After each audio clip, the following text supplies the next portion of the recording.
Good evening, everyone. Welcome to our commission meeting of Thursday, April 24th, 2025. I am officially calling this meeting to order, meeting number 2025-0424R. The music selection made tonight was Adagio by John Murphy. At the next City Commission on May 8th, the City Attorney will make the music selection. We'd like to remind everyone to please silence your mobile devices. To help with sound quality, please make sure to speak clearly and directly into your microphone and mute your microphone when you're not speaking. If anyone is having trouble hearing at any point during the meeting, please raise your hand and someone will bring you an audio assistance device. Thank you. Thank you. City Clerk, please call the roll. Commissioner Rydell. Here. Commissioner Welch. Here. Commissioner Brody. Here. Vice Mayor Wasserman. Here. Mayor Raley. Here. City Manager Rose. Here. Deputy City Attorney Mahaffey. Here. Thank you. I will now ask everyone to please stand and join us in the Pledge of Allegiance. I would like to ask Gabriel and his mom, Juliana, to come and lead us in the pledge.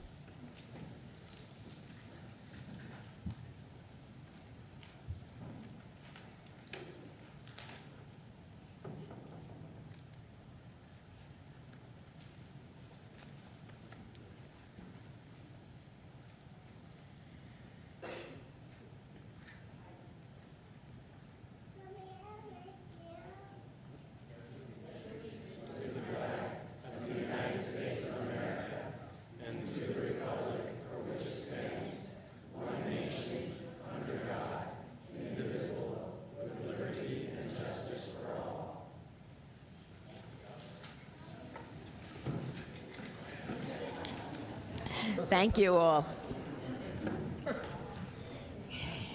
This meeting is being conducted live with a physical quorum present. The material for today's meeting is available online at www.coconutcreek.net. Anyone wishing to appeal any decision made will need a record of the proceedings, and for such purpose may need to ensure that a verbatim recording of the proceedings is made, including the testimony and evidence upon which the appeal is to be based. The archive of this meeting may be requested from the City Clerk or may be heard online at www.coconutcreek.net. If you haven't already, please silence your mobile devices. If you must take a phone call, please excuse yourself and step outside. Respect and proper decorum will be maintained throughout the meeting. Vocal outbursts, jeering, cheering, or applause can impair the rights of others and derail the decision-making process. Thank you. We have several presentations. We have a presentation recognizing the 2025 Citizens Academy graduating class. Now, our Community Relations Director, Yvonne Lopez, will conduct the presentation.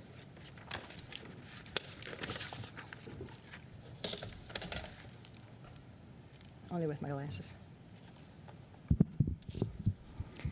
Good evening, Mayor, Vice Mayor, Commission, Attorney, City Clerk, City Manager. I'd like to take a moment to thank each and every one of you who helped make this year's Citizens Academy Class 21 a success. From our dedicated department heads to all of the amazing staff involved, your time and energy have made this program a true standout in helping our community better understand how our city works. A special thank you to Mayor Raley, Commissioner Welch, Attorney Pyburn, City Clerk Kavanaugh, and your fantastic teams for joining us during the mock commission meeting. Your participation brought the session to life and added some great laughs along the way. Over the course of the program, our 24 graduates committed a total of 23 hours to learning the ins and outs of city government, bringing our grand total of Citizens Academy alumni to 701. Most of all, congratulations to Class 21 graduates.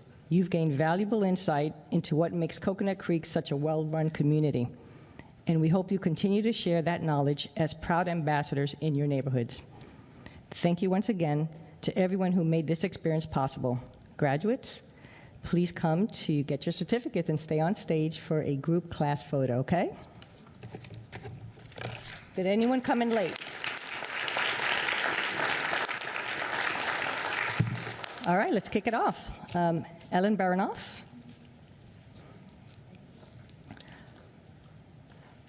Lauren Bernheim, Ronnie Chase,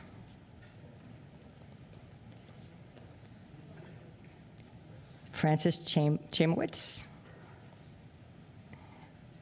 Amy Cornforth, Myra Da Silva, Nicole DeLance, Genesis Gupta and baby, Ryan Gupta, Kersely Herrera, Rosemary Kovalik, and son, Matt Lazarus, Michael Misano, Annette Okendo, Beverly Perella, Frankie Softly, Ellen Velez Ortiz, and father and daughter team, Angelica Yeager and Joe Yeager. Angelica, we want to really say thank you to you. You have been our youngest participant thus far, 14 years old, and she did the whole class, and I want to say thank you so much.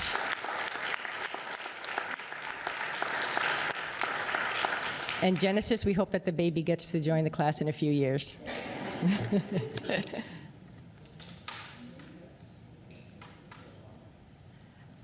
Okay, so can I have some volunteers, gentlemen?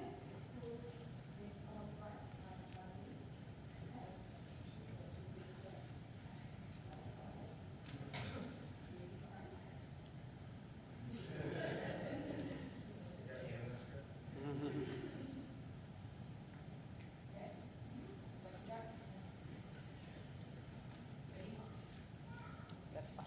Yeah.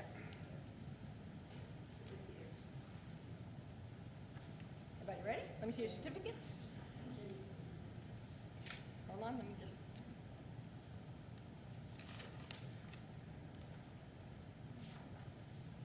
Oh, ready?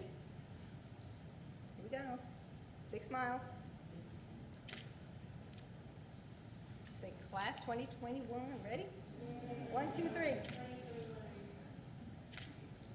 Got it. Thank you.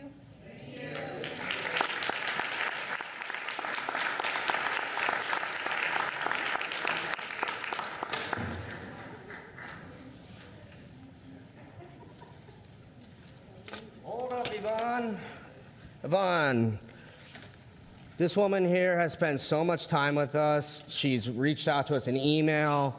She's gone out of her way. She's so friendly. My wife is 9 months pregnant, and Yvonne was more than generous to her. And we all are very lucky to have you as our leader, and we thank you. Thank you so much, though.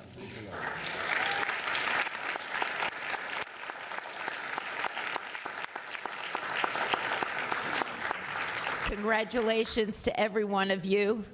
Hope you enjoyed it. It is an amazing experience, and I hope everyone in Coconut Creek will try to attend at least once in their residency here in Coconut Creek. Thank you. And thank you, Yvonne. Yes, you put in hours as well as staff. Thank you so much. Okay. We have a presentation regarding the Underwater Broward Project. Adam Roberti, Executive Director of the Cortada Foundation, will make the presentation.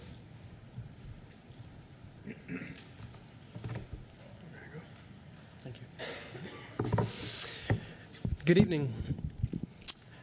I am very excited to be here with you all tonight. Thank you to Commissioner Welch for making this happen and for bringing me here to speak to you all. We have a really big opportunity in front of us here. That is this project called The Underwater that has been launched across Broward County, across South Florida. It originated in Miami-Dade. I am the director of the Cortada Foundation. I work with artist Xavier Cortada. He actually this year was inducted into the State of Florida Artists Hall of Fame. He has created work all over the world for the White House, but he's really known for his community-engaged art and for creating art processes that help to engage community, educate folks, and specifically try to solve problems that are really difficult to solve, especially when we are so polarized as we are right now. So if this button will work for me, and I'll just click here. This is a map that shows you what 6 feet of sea level rise does to Broward County. And I would like to tell you that lucky for you and the residents of Coconut Creek, north of this map, it's much drier. You guys are at about 10, 11, 12 feet above sea level, which is good news. However, that does not mean that you are immune to the impacts of the climate crisis, and I want to speak to that in a couple of ways.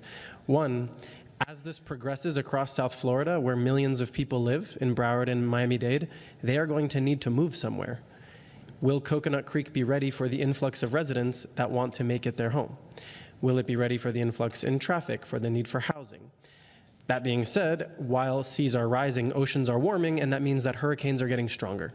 And so we are watching as hurricanes rapidly intensify, and clearly Coconut Creek, although it might be a little bit inland compared to a coastal city, you are not immune, right?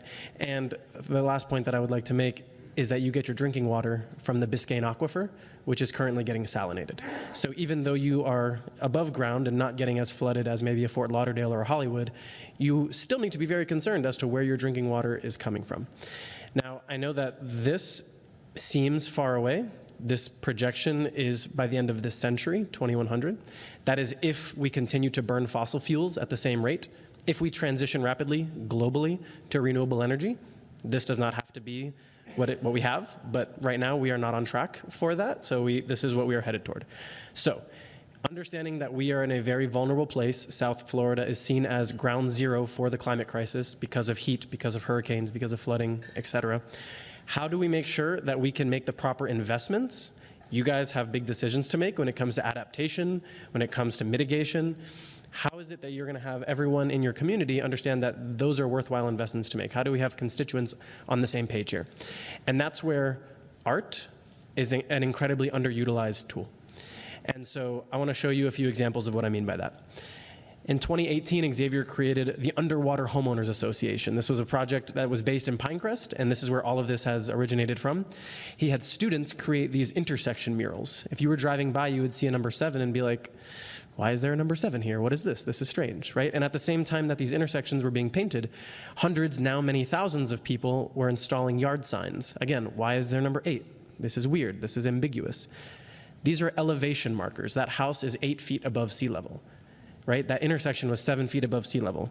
These parks are 10 and 2 feet above sea level. The idea is that we are trying to spark conversations and reach people who are not having these conversations already. How do we make sure that we are not falling prey to propaganda or disinformation, how we are simply following the science? We need to make sure that our communities are climate literate, and right now we're not. And that is across South Florida. I'm born and raised in Broward. I go all over South Florida on this issue, and I see it as a really, really big issue that we need to work with local municipalities to solve. These sculptures we're working with Miami-Dade County to install in every single park across Miami-Dade County. Xavier was appointed by Mayor Daniela Levine Cava as the first ever artist in residence of Miami-Dade County.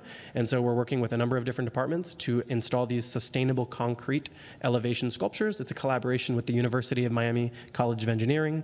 I can go into a whole thing about the sustainable concrete, uses salt water instead of fresh water. But point being, these are permanent pieces that have QR codes embedded in them where we host events around them, dedication ceremonies as a way of convening and raising awareness, but importantly, sparking action. In the last year, Broward County has funded this project in a big way. So we have wrapped buses, we have installed permanent ceramic tile murals. This is in downtown Fort Lauderdale on the Government Center parking garage. And a big thing that we're doing is going to public schools. We have gone to a dozen now Broward County public schools where we are creating site-specific murals for the elevation of those schools and host these big assemblies with 100-ish students each, having all of the students learn about these issues, create their own elevation yard signs, and we are very excited. In a month from now, we are going to be at Coconut Creek High School, and I know that a few of you actually will be in attendance with us. So I'm very excited to have you there with Xavier and I, and for any of you who are not currently planning, I hope that you can join us. I want to emphasize this type of strategy when it comes to communication and engagement because it is artistic, because it is aesthetically pleasing. This is something that is good for social media, it's good for press, it's good for just getting the news out. It's not, boring data or graphs or charts. And so just like that, we are having young people and their families grow this movement. I want to wrap this up quickly with having you understand a conceptual layer here. If you look at the backdrop of these yard signs, they look like these blue watercolor paintings. Xavier is the only artist to have created work at the North Pole and at the South Pole. And when he was there, he took Antarctic ice and he melted it, and he used it to create a series of Antarctic ice paintings. And so what we are doing here is conceptually bringing Antarctica to your front yard before it actually comes in the future, unless we do something about it. So this is using art, it's using science, it's using technology, because you scan the QR code, it brings you into the website, you see the GIF, you click the Find Your Elevation button, and now climate change is a personal issue. It's not polar bears, it's my house is at 5 feet above sea level. What are we doing about this? And we can make decisions when we know what the problem is. And so with that, we have lots of, it's been recognized, there's lots of media that has covered this, again, as ways of getting this out there. Xavier has a TED Talk about this initiative that you guys are welcome to watch. And I'll end here with this picture from Broward County Government Center.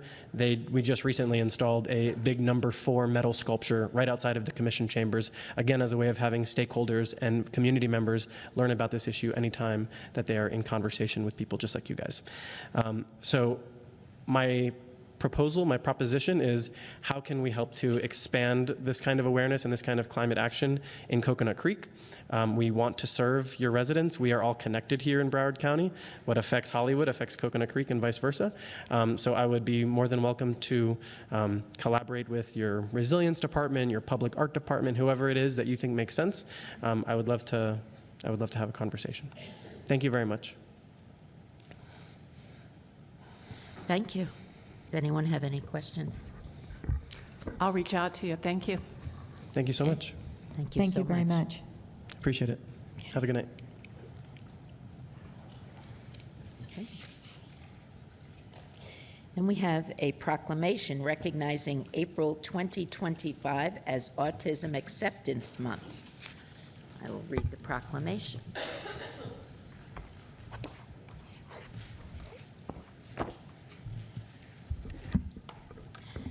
Whereas Autism Acceptance Month is observed annually in April to increase understanding and acceptance of people with autism, and whereas autism or autism spectrum disorder, ASD, is a neurological and developmental disorder that affects how many people interact with others, communicate, learn, and behave, and whereas ASD is the 3rd most common developmental disability, affecting 1 in every 36 children born in this country. And whereas recently the spectrum has widened to allow more children treatment under the ASD umbrella, which will play a part in the number of children diagnosed and treated. And whereas with accurate early diagnosis, doctors, therapists, and educators are available to help persons with autism address the challenges they face by providing appropriate education, intervention, and therapy, which are vital to the future growth and development of the individual. And whereas Autism Acceptance Month is an important opportunity to raise public awareness, educate, and enhance the understanding and resources available to those affected with autism.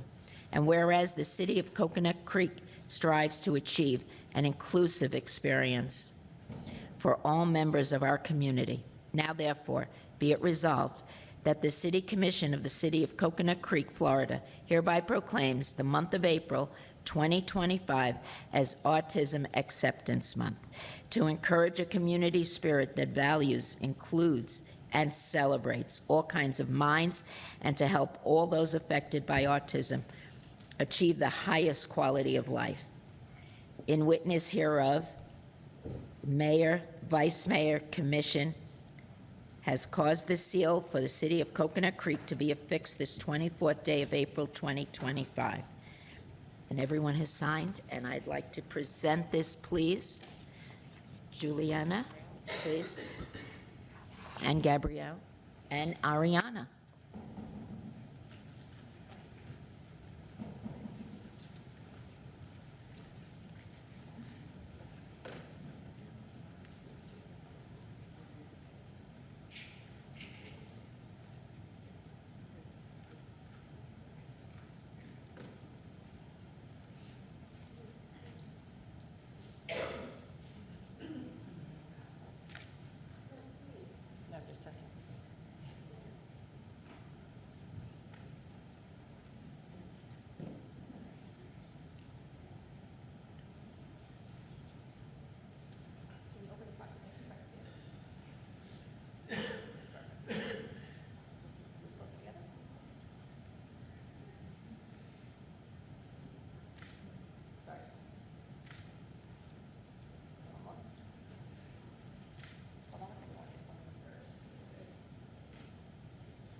read this. Yeah, reading glasses. Okay. Good evening, everyone. This Autism Proclamation isn't just a document. It's a symbol of hope, progress, and a true celebration of the beautiful diversity that makes our community stronger. As a parent to a remarkable young man with autism, advocacy wasn't a choice for me. It became a calling. I had to fight for what I believe was right for my child, and in doing so, I found a larger purpose to help create a world where every individual is seen, valued, and supported. Today, I stand here deeply grateful. Thank you for opening your hearts and your community to our neurodiverse population.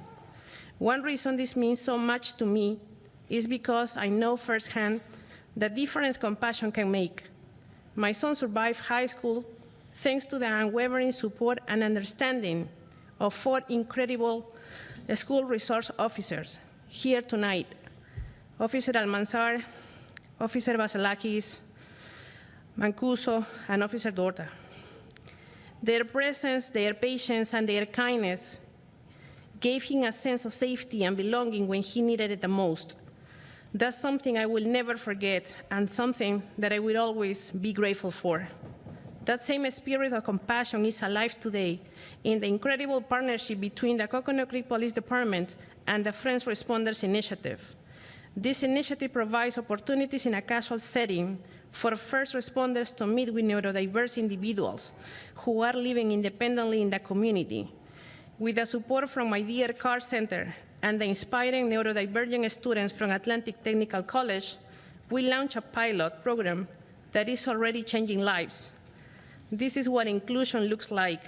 This is what compassion in action feels like.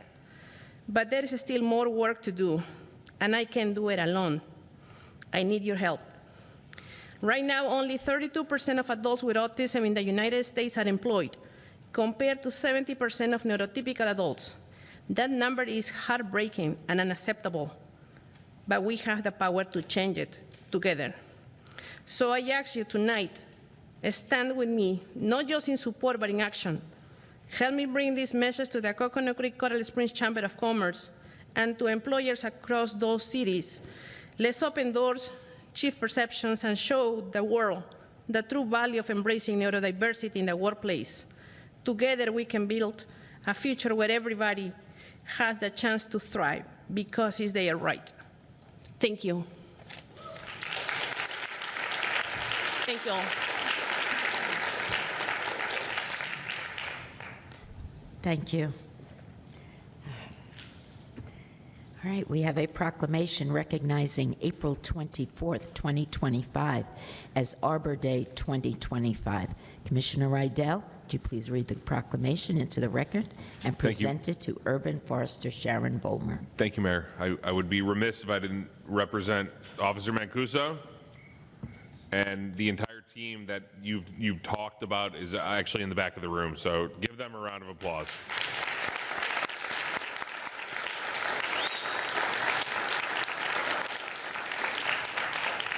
We make it look good up here, but those are the people that get it done. So thank you, Mayor. Whereas first observed in 1872, Arbor Day is a special day set aside for planting trees. And whereas the city of Coconut Creek has a long-standing history of being environmentally friendly with green programs, awards, and certifications. And whereas the green efforts are key to ensuring the sustainability of our community. And whereas through the city's Vision 2030, sustainability and the environment continue to be highlighted as priorities by our community.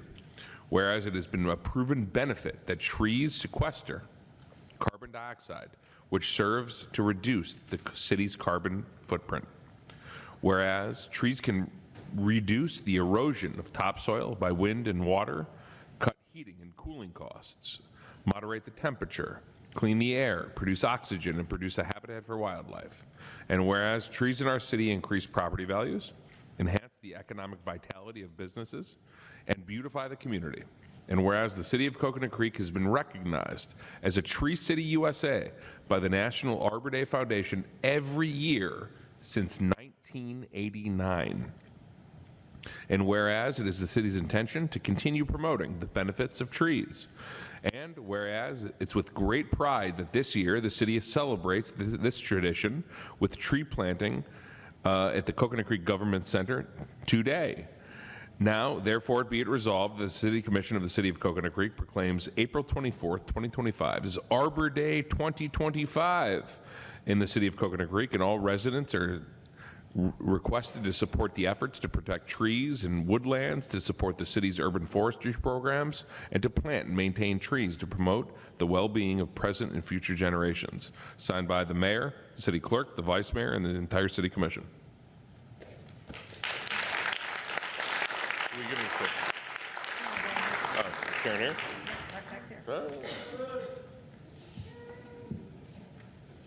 It's only fitting on the cusp of the tree giveaway that we Oh, somebody give a shout out. Tree giveaway Saturday. Oh, and do not forget, here at City Hall, the tree giveaway, Saturday from 8 a.m. to 12 p.m., 1 tree and 3 plants per household. That's correct, right? The 3 plants is the real thing.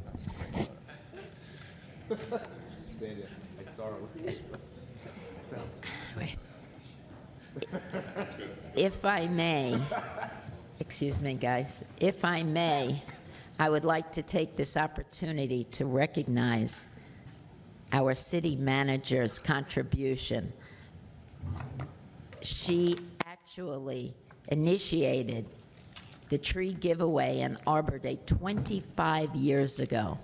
So it's because of Ms. Sheila Rose that we have our tree giveaway this Saturday. Thank you, Sheila.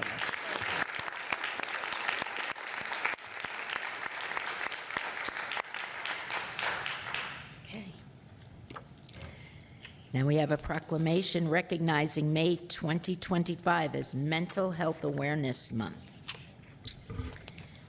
I will read the proclamation into the record and present it to Blake Cohen and Suzette Fleischman, NAMI Broward Board members.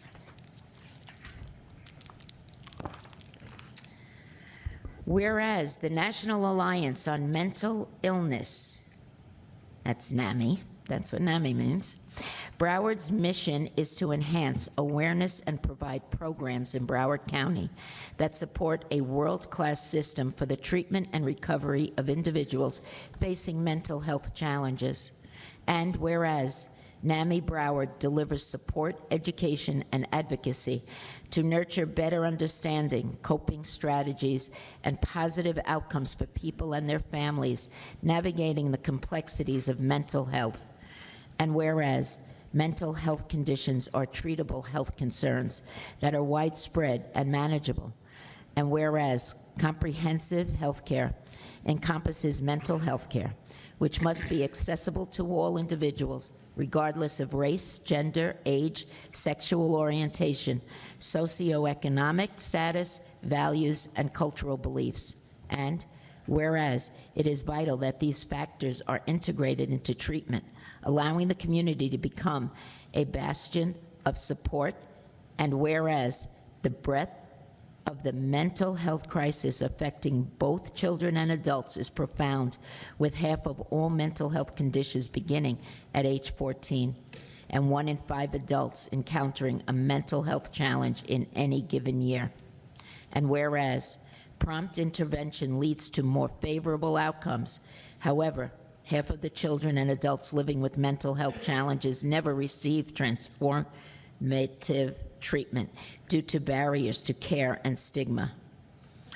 The resilience and recovery journey of individuals diagnosed with a mental health condition should be celebrated rather than stigmatized.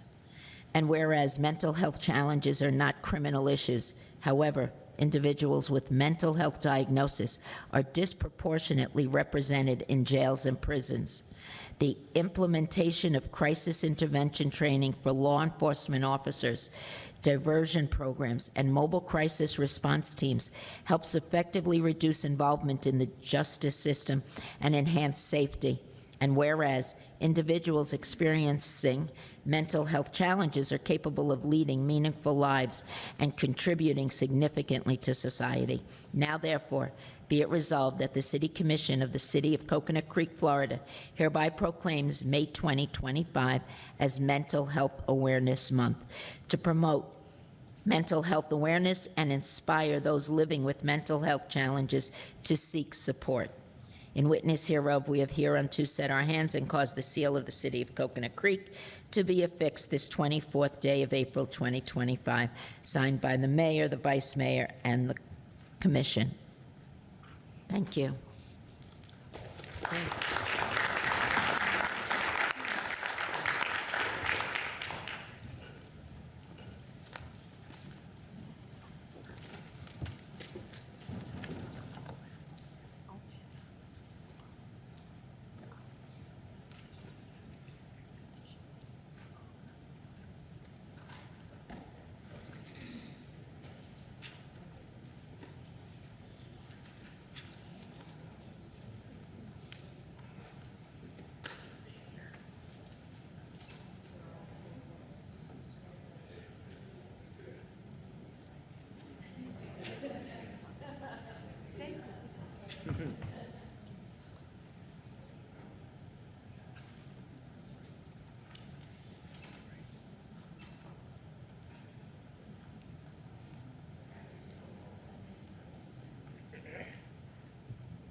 Good evening, Mayor, Commissioner, City Manager, City Attorney, City Clerk, and members of the Coconut Creek community. Did I say commissioners? I want to make sure that I acknowledge. Okay, all right. I'm Dr. Joe Oravec, CEO of NAMI Broward County, and with me are Suzette Fleischman and Blake Cohen, who serve in a volunteer capacity as my bosses as the board of directors. We have an amazing group, and I'm so pleased to be able to have them part of our incredible nonprofit organization. I want to express my deep appreciation for this proclamation recognizing May as Mental Health Awareness Month. This year's Nationals NAMI's message is powerful and personal. In every story, there is strength. That story may belong to a neighbor, a colleague, a parent, or a child. And every time we acknowledge it, we break down stigma and open the door to hope. That strength is found in the families we support, the individuals who attend our groups, and the community members who show up, like all of you, ready to end stigma and start real conversations.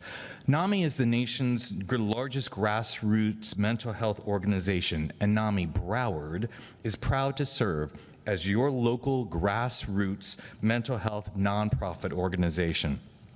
Here in Broward, we provide completely free, evidence-based programs, including peer and family support groups, education classes like Family to Family and NAMI Basics, outreach presentations to schools, community groups, and first responders, all designed to help people feel heard, seen, and supported. No insurance, no diagnosis required. Your proclamation articulates the data of how we all need to embrace mental health for all. And while we receive no federal or state funding and only limited support locally, we are committed to showing up in every zip code, meeting people where they are. That's why moments like this matter. This proclamation sends a clear message that mental health matters in Coconut Creek. We are proud to bring our services directly into the community, libraries, schools, faith centers, not just offices. And we rely on local partnerships like this one to keep these programs free and accessible. I'd also be remiss if I didn't mention a growing movement in Broward County. We also invite our business community and city departments to engage in our Stigma-Free Workplace Initiative, a training and awareness program helping cities, businesses, and organizations support employee mental wellness at every level. Several neighboring municipalities are already involved. We'd love to bring it to Coconut Creek as well. And finally, I invite each of you to join us on Saturday, October 4th at Nova Southeastern University for the NAMI Mental Health for All Walk. It's a morning of celebration, community, and purpose, and we'd be proud to have the city of Coconut Creek walk with us. Thank you again for standing with NAMI Broward County and reminding our residents that they are never alone. Together, we're building a stronger, healthier, more passionate Broward County. Thank you.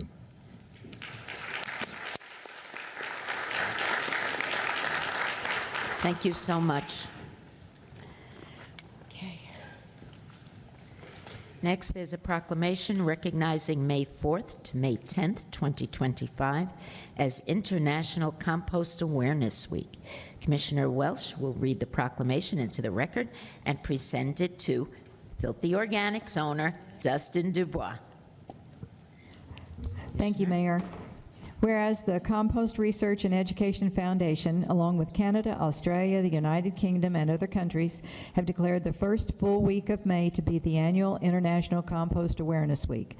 And whereas composting is a way of returning organic resources to the soil, conserving water during extreme drought or flooding conditions, reducing water consumption and non-point pollution, decreasing the dependence on chemical fertilizer, and decreasing erosion. And whereas composting is an effective form of waste reduction, reuse, and recycling, and since organic materials make up approximately 30% of the material going to landfills, composting is becoming one of the primary methods communities can use to reach waste diversion goals. And whereas materials such as yard trimmings, vegetable cuttings, biosolids, food scraps, manures, and hay shavings have all been composted and converted into a beneficial product known as compost.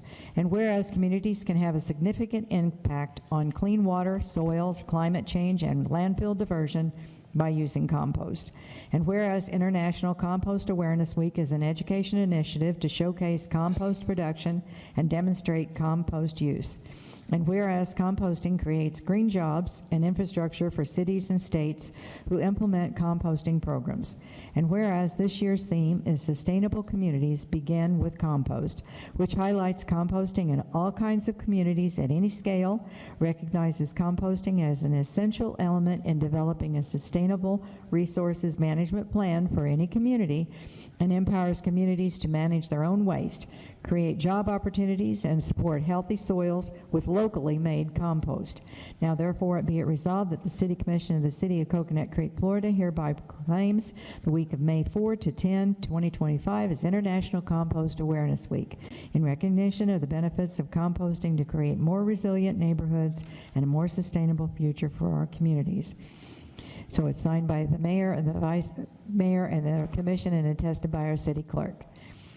And we did a little bit of this in our first sustainable series. We had a wine and dine. Actually, it was a soft drink and pizza next to the composting this past Monday night, thanks to our wonderful public works staff and Dustin Du Bois and his Filthy Organics. Thank you.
Thank you so much.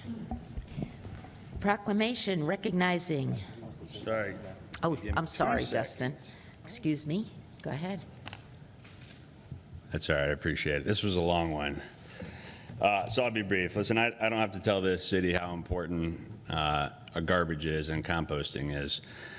You guys, I think, have by far been the most active in the Solid Waste Authority, not just with Commissioner Rydell, but staff as well. You guys always have a massive presence there, and it's recognized.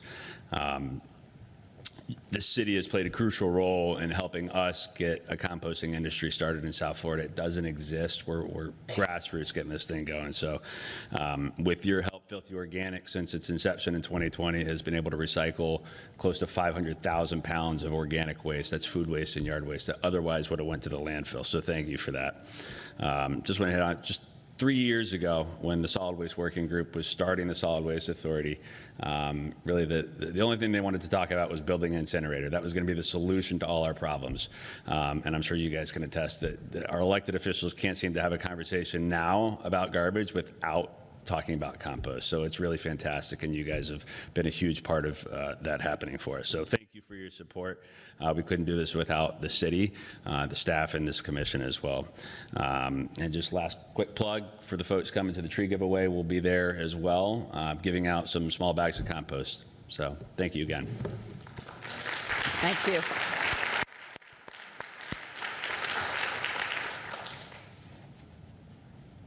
Mayor, if I may. Commissioner Rydell? Thank you. Dustin, I just have to ask, is this your wife? It is. Hi, I'm April. April, I don't know you. Your husband is fabulous, and he's trying to change the world. So, like, I get the kids, I see the kids and social media and everything, and Dustin, I'm giving you credit because you have changed the trajectory of the Solid Waste Authority. You have changed the trajectory of what we're looking at moving forward. So obviously, it's clearly not you. It's clearly her. So I have to pay homage to who it is. So April, thank you for allowing him to do what he does. But I will say it because Dustin, truthfully, and this is to all my colleagues for the update on the Solid Waste Authority, it's a real discussion now in terms of how you deal with composting moving forward. So thank you for your activism. Thank you for your continued, love for Coconut Creek. And April, thank you for lending us him. Thank you, Mayor. Thank you. Thank you. Thank you, Dustin. Yes, please. And this isn't just we're talking about residents. We're talking about businesses as well getting involved. So that would be great. Thank you. A proclamation recognizing May 4th to May 10th, 2025 as Professional Municipal Clerks Week. Vice Mayor Wasserman will read the proclamation into the record and present it to City Clerk Joseph Kavanaugh and team. Thank you, Mayor. Whereas the office of the municipal clerk is a time-honored and vital part of local government throughout the world, and whereas the office of the municipal clerk is the oldest among public servants, and whereas the office of the municipal clerk provides the professional link among the citizens, the local governing bodies, and agencies of government at other levels, serving as the information center on functions of local government and community. And whereas professional municipal clerks have pledged to be ever mindful of their neutrality and impartiality, rendering equal service to all. And whereas professional municipal clerks continually strive to improve the administration of the affairs of the office of the municipal clerk through participation in education programs, seminars, workshops, and the annual meetings of their state, county, and international professional organizations. And whereas the City of Coconut Creek City Clerk Department is dedicated to the long-standing commitment of professional municipal clerks, striving towards advancements in high-performance government and the city's commitment to represent an innovative, inclusive, and progressive community with a small-town personal touch. And whereas it is most appropriate that we recognize the duties and achievements of the office of the municipal clerk, now therefore be it resolved that the City Commission of the City of Coconut Creek, Florida, hereby proclaims the week May 4th through May 10th, 2025 as Professional Municipal Clerks Week, and extends appreciation to our municipal clerk and to all municipal clerks for the vital services they perform and their exemplary dedication to the communities they represent. Signed by the Mayor, Vice Mayor, the Commission, and I think it's also signed by you, Joe. All right, let's do it.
This is the team that makes us look good up here. Thank you so much. And yes, there is another proclamation that was presented last evening, and I would like Vice Mayor Wasserman to tell you about that presentation. The mayor and I had the honor of visiting Temple Beth Am last night to recognize Holocaust Remembrance Day at Yom HaShoah, and we read the proclamation there, and it was a very special night. We were able to listen to a survivor, and they invited us. We're working very hard here to continue the never forget of the Holocaust. And on Yom HaShoah, it was important for us to at least mention what we did last night, and we'll continue to do everything we can. Thank you, Mayor. Thank you. Yes, it was a memorable evening. We will now have input from the public on non-agenda items. I remind everyone wishing to speak that all comments must pertain to city business. Respect and proper decorum will be maintained. Behavior that disrupts the orderly conduct of this meeting, such as clapping, shouting, booing, and cheering, is not permitted. Any person who violates the decorum rules will be subject to removal from the commission chambers. City Clerk Kavanaugh, is there anyone who has signed in to speak on non-agenda items? Yes, Mayor, this evening we have 4 individuals signed up to speak on non-agenda items. The first is Tammy Lettieri, followed by Sam Sterling, then Gloria Brown, and finally Danielle Mazza. So Tammy Lettieri, you are first. Thank you. Hi, I'm Tammy Lettieri, 3302 Carambola Circle South, Coconut Creek. I'm here to ask your support for a Medicare for All resolution similar to what Gainesville, Lake Worth Beach, Tampa, Key West, and Alachua County have passed. We have taxpayer-funded schools, police, and fire rescue, so why not health care, especially when Medicare for All would save us $450 billion annually. We claim to have the best healthcare system in the world, yet 68,000 people die each year because they can't afford health insurance. We spend almost twice as much per capita on healthcare compared to other countries, over $14,000 per year. The average cost of a family insurance plan is $20,000 per year. A single plan is $13,000 per year. 85 million Americans are uninsured or underinsured. Half of the more than 530,000 medical bankruptcies annually involve people who have health insurance. Employer-related health care plans are not the answer, as they drive up the costs of goods and services and result in lower wages. We don't have a health care system. We have a wealth extraction system that renders us all a billable code for facilities and providers, and a deniable code for insurance companies. Our system is so unaffordable that 41% of all births are covered by Medicaid. 62% of residents in long-term care facilities are on Medicaid. 35% of people with disabilities are on Medicaid. To be clear, Medicaid is not free. We pay for it with our tax dollars. Yet we shouldn't have to be indigent to receive taxpayer-funded health care. We need to stop giving our money to greedy insurance corporations and start using it to save our own lives. 2 decades ago, nearly 80% of physicians were still in independent practice, but now 80% are employed by hospitals, health systems, health insurers, or large physician groups. When physicians are squeezed out of independent practice, they relinquish control over clinical care and surrender their autonomy to choose what is best medically or financially for their patient. A recent study at Brown University found that Americans have poorer survival rates than Europeans across all wealth levels. We are more likely to die than our European counterparts. People discredit Medicare for All in Canada by claiming there are long wait times, and that's true for a myriad of reasons, but 68,000 Canadians don't die from lack of health care, and the wait times are not an issue in countries like France, Denmark, Sweden, Norway, and Taiwan. Just wrap it up, please. Excuse me? Just you need to wrap it up. Yes. Taiwan's system is so successful, it had the lowest COVID cases and deaths globally. Thank you. Next. The next individual signed up to speak is Sam Sterling.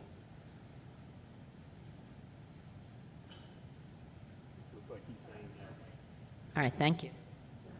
Next, please. Next individual is Gloria Brown.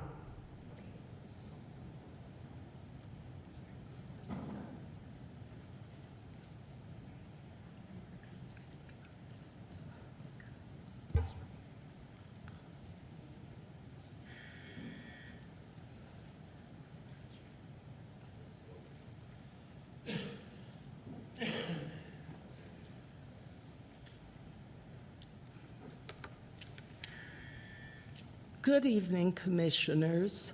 I am Gloria Shirley Brown, a resident of Coconut Creek in the township.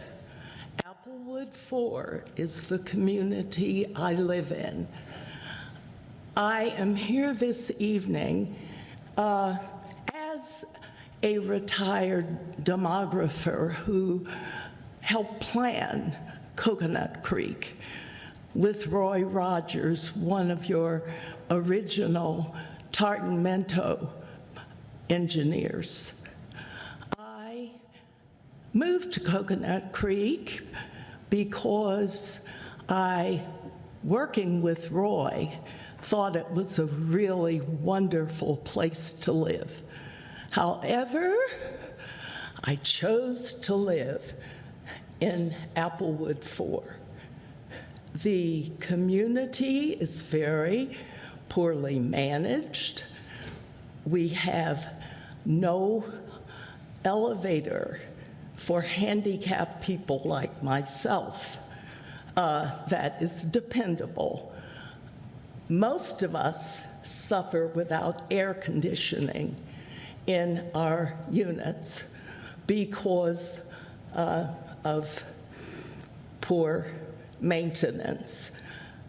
By the way, in terms of maintenance, I understand that our occupants pay more money than any other condo association in the entire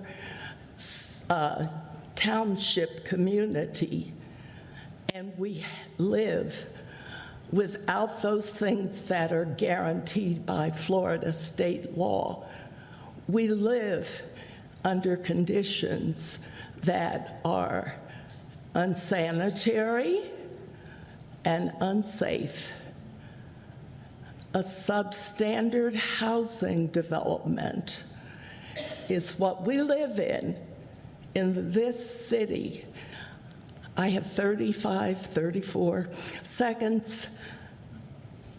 I want to commend your emergency medical and police department.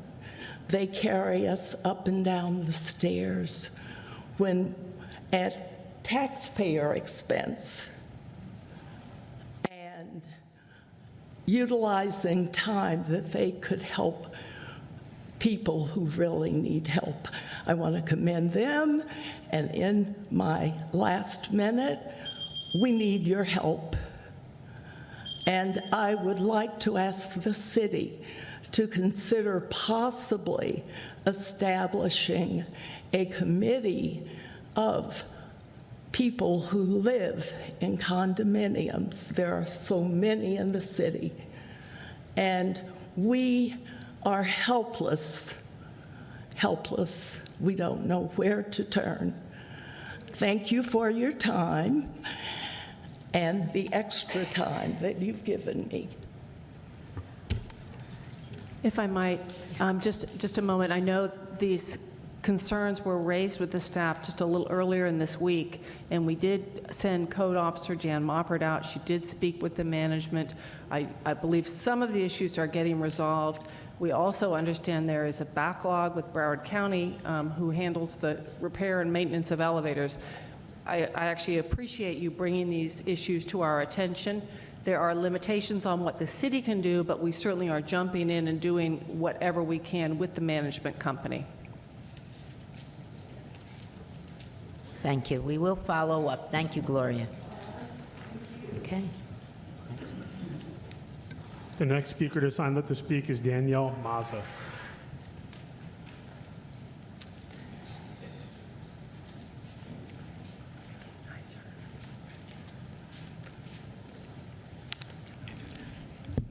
Is this thing on? Good evening, Commissioners. My name is Danielle Mazza. I currently work for the City of Coral Springs in Human Resources. I used to have the amazing opportunity to work for Coconut Creek as well, so happy to be here, but sad to be here on these circumstances.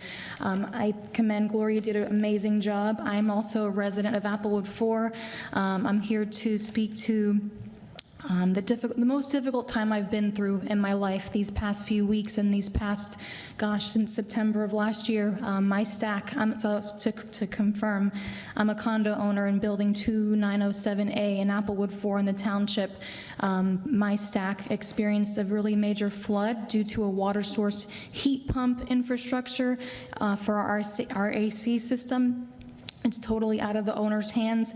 Our AC units are all connected with this plumbing system, if you will. My AC unit is only 2 years old, so there's really nothing I can do. It's out of my hands, but I've been without AC for close to 3 weeks now, and there's nothing that I can do about it. I'm really at the grace and mercy of J&L Property Management, led by Jim Calderazzo, who I know Jan, I believe I heard through the grapevine, did reach out to him, but he kind of pulls the rug under people very well and makes it seem like he's concerned, and he's not. He likes to make individual owners think that it's just your issue, no one else is having issues, handle it yourself, hire your own company. There's really nothing I can do at this point. It's to the point that it's impacting my mental and physical health. Most of my windows in my unit are original, all windows are original to the building. Most do not open, so it's quite hot and stagnant in there, if you can imagine. So I'm concerned about mold and mildew. My fridge is 2 years old. It's struggling to cool my food. I literally, as we speak in my home now, I leave a fan running in my kitchen just to try to help, get some air circulation there. But I'm here to beg for help because our board is unresponsive, doesn't seem to care. They over-rely on J&L Property Management. J&L Property Management is really not looking at things from a bigger picture. Again, I think Jim is a despicable person. The night of my flood back in September, he told me, I have an early morning tomorrow, when I had hundreds of gallons of water gushing into my unit. It was raining for 24 hours from units above me, and he just doesn't care. We pay close to $900 a month in our maintenance, including the quarterly maintenance for the township.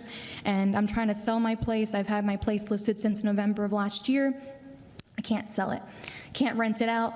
I can't show my place right now because there's no running AC, and I just feel trapped. And I feel like I'm living in a nightmare right now that I can't wake up from, and I'm just praying for relief and that someone can help us because I can't continue to live this way. So, anything you could do to help would be greatly appreciated.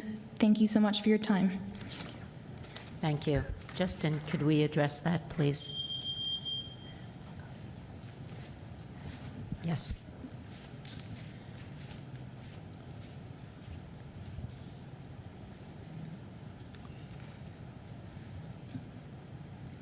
Thank you so much.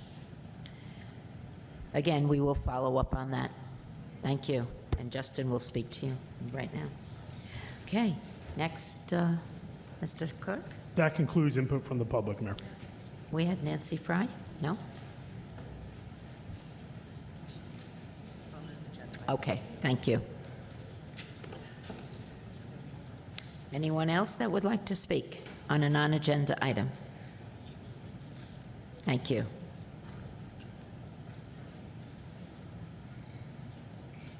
All right, now we'll move to our regular agenda.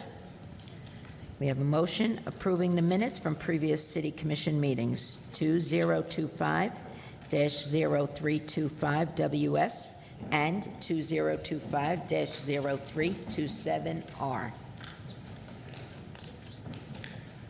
Is there a motion and a second to approve item 8? Move it. Do I have a second? Second. Sorry, I had food in my mouth. Thank you. Are there any questions or comments from the commission? No? Thank you. City Clerk, are there any members of the public who have signed up to speak on this item? Not at this time, Mayor. Okay, thank you. Anyone present who would like to speak on this item? Thank you. All right. Agenda items 9 to 11 are board appointments. We have roll call, I'm sorry. You're right. City Clerk, would you please call the roll? Commissioner Rydell. Minutes. Yes. Commissioner Welch. Yes. Commissioner Brody. Yes. Vice Mayor Wasserman. Yes. Mayor Raley. Yes. Thank you. Resolution 2025-044, a resolution appointing 5 regular members and 1 alternate member to the Planning and Zoning Board for a term ending with the next appointment in 2026. Is there a motion and a second to move item 9? Second. Thank you. Okay. City Clerk, is there anyone who is signed up to speak on this item? Not at this time, Mayor. Okay. I would like to ask each one of you for your nominations. Commissioner Rydell? Yeah, my nomination is a representative who served this city amazingly. She's here. Colleen, raise your hand. There she is. Okay. I nominate Colleen LaPlante from District E to serve on Planning and Zoning. Thank you. Commissioner Welch? Yes, I'd like to nominate Nancy Fry, who has served very adequately as alternate, and I know she is extremely excited to work as a regular member, and I'm even more excited to have her intellect and her talent and her informational knowledge to contribute to that great board. Okay, thank you. Commissioner Brody? I'm going to nominate Alex Escozonza. Okay. Thank you. Vice Mayor Wasserman? I'm going to nominate Saul Bricks. Thank you. I am turning the gavel over to Vice Mayor for my selection. Mayor Raley, what is your nomination for P&Z? Thank you. Jeffrey Light. He has served for a couple of years now and has been a great contributor to the P&Z and would like to continue his work. And Mayor, who will be your, the alternate? Okay, then. Let me check that out. I'm sorry that I'm Not a problem. I'm not there. Okay. I will make my alternate Nikki. Okay, there you go. Nikki Ann. We have a motion to nominate Jeffrey Light by Mayor Raley as a regular board member and Nikki Ann as an alternate board member. Thank you. Mayor, Mayor, if I may interject just briefly on a point of clarification, because I know previous boards are dictated on our district. So I just want to ask our city attorney, it's a little different. I know when we do redistricting, when we do charter review, is there any contingency on this delineation that we should appoint somebody, we should appoint somebody in our district? No, we haven't done it in the past. I understand with all the Commissioner Welch, I know you're saying that to me, but I'm curious because traditionally we would appoint somebody in our district.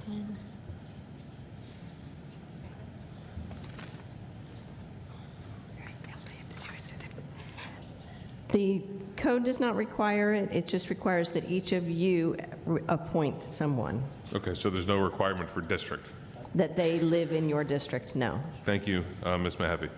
Okay, Thank you, Mayor. thank you. Okay. We'll give the gavel back. I have the gavel back. All right. I will repeat the slate, and I will ask for a motion and a second. Okay, our slate is Colleen LaPlante, Nancy Fry, Alex Esperanza, Yeah, I kind of mumbled that out myself. Saul Bricks, Scoziosa. Is that what you're saying? We'll just go with Alex. He's the only Yeah, Alex. why don't I? Let's see. All right. Jeffrey Light and Nikki Ann Thompson. Move it. Second. Thank you. Any other questions? Okay, City Clerk, please call the roll. Commissioner Rydell. Yes. Commissioner Welch. Yes. Commissioner Brody. Yes. Vice Mayor Wasserman. Yes. Mayor Riley. Yes. Okay, Resolution 2025, okay, yes, thank you. Announce the next meeting of the Planning and Zoning Advisory Board is scheduled for May 14th at 7 p.m. Okay, thank you. All right, thank you for your service.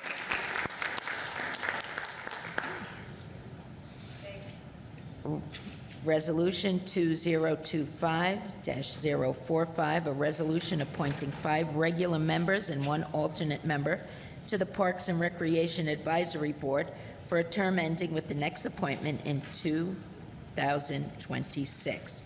Is there a motion and a second? Second. Thank you. City Clerk, is there anyone who has signed up to speak on this item? Not at this time, Mayor. Thank you. Commissioner Rydell?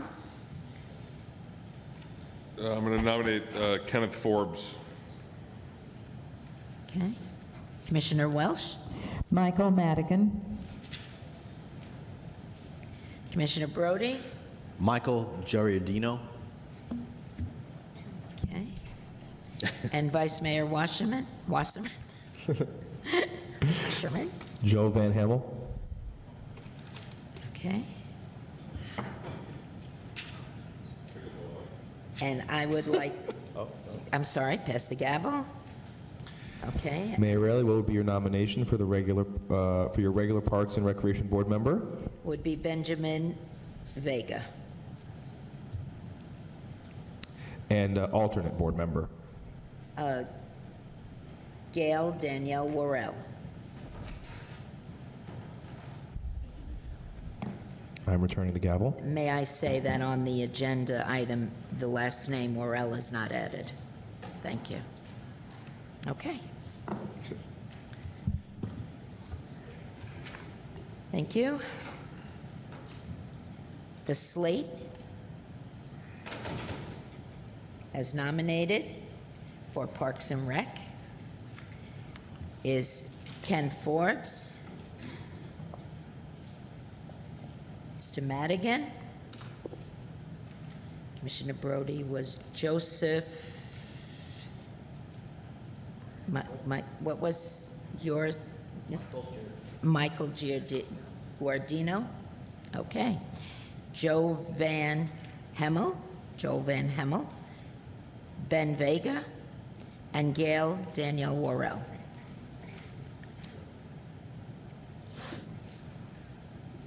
Move it. Thank you. Do I have a second? Second. Thank you. City Clerk, please call the roll. Commissioner Rydell. Yes. Commissioner Welch. Yes. Commissioner Brody. Yes. Vice Mayor Wasserman. Yes. Mayor Riley. Yes. Okay. Okay, and the next, our next meeting of Parks and Recreation Advisory Board is scheduled for May 21st at 6:30. Thank you for your service, for wanting to be a part of this. Okay. Resolution 2025-043, a resolution appointing 2 regular members and 1 alternate member to the Civil Service Board for a 2-year term ending with the next appointment in 2027. Move it. Second. Thank you. Is there anyone who has signed up, City Clerk, to speak on this item? Not at this time, Mayor. Thank you. Are there any nominations for the first regular meeting? We had our Oh, I'm sorry. Commissioner Rydell. Yeah, I'll say 2 things real quick on this one. I know a couple of people that applied for this have now been appointed in other capacities on other boards. I will say this, that we have Arlene Smith, who was on this has been a dedicated civil servant. Nikki Ann Thompson, who now is on a different board and can't serve on this, I think would have been a good appointment. But however, I think Leanie Smith is an appropriate board member on this by far. The other one I wanted to mention, real quick, I apologize because I'm pulling it up on my iPad right now because I wanted to make sure it checked all the boxes. Yeah. Because the two other people that I suggested with this, we have Troy Graw, who applied for this, and this is my own opinion. You can do what you want with it. He actually is an individual that works in Tallahassee, that lives in our city for the past 5 years, that is involved in statewide issues, that is interested in getting locally involved. So if you're looking for, my recommendation is unique because it's 2 for all 5 of us. I think Leanie Smith is appropriate, and I think Troy Graw is appropriate. I'm open for discussion prior to any formal appointments being made. That's all I have. Thank you, Mayor. Thank you. Vice Mayor Wasserman? Actually, I think I had mine on before. Oh, I'm he sorry. did. Yes, I'm sorry. I too Commissioner agree with Eileen Smith. She does things within and without the parameters of this board as well. And I would like to recommend Stacy Miller, as she is not only a longtime resident, but also serves on statewide interests in Tallahassee. That's all my recommendations. Thank you. Yes, Vice Mayor Wasserman. Thank you, Mayor. Yeah, no, I 100% agree with Eileen Smith. Leanie Smith, she's probably one of our most dedicated. I think she's probably watching right now. Oh, she's at the Motown show. That's right. So no, I'm full support of Leanie to be on this board, and that's who I came in wanting to nominate. Thank you. Commissioner Brody. Yeah, I'm in total agreement with Lena. I think she's amazing. I think she's always involved in everything we do, so I think that's a great pick to put on there. The second pick, I'm going a little out of the box here, and I'm going to say Laura Merrick, somebody who wants to be involved in our community, has been trying to be involved in our community, and I think she might fit well in something like this. She's already kind of doing stuff with the unions at BC, so she's already up in Tallahassee. So it might be something to add and something for us to think about. She's involved in our community with the Women's Club. So I think that might be another one to put on there for thought. Okay, thank you. I have to say I am in agreement with Leanie Smith. She never misses a meeting. She is very involved, and I think she would be an asset. I also had picked Troy Grass as well. So we have to now, do we have to take a vote?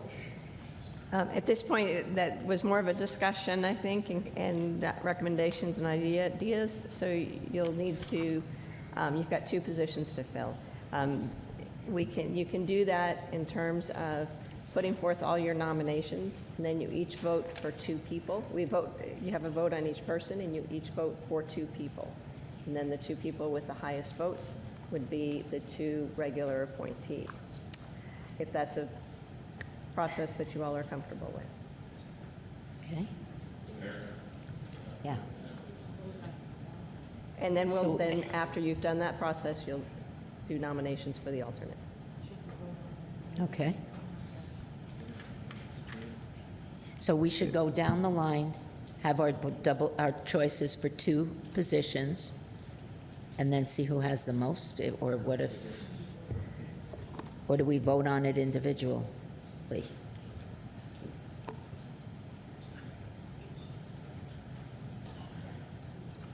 I don't know,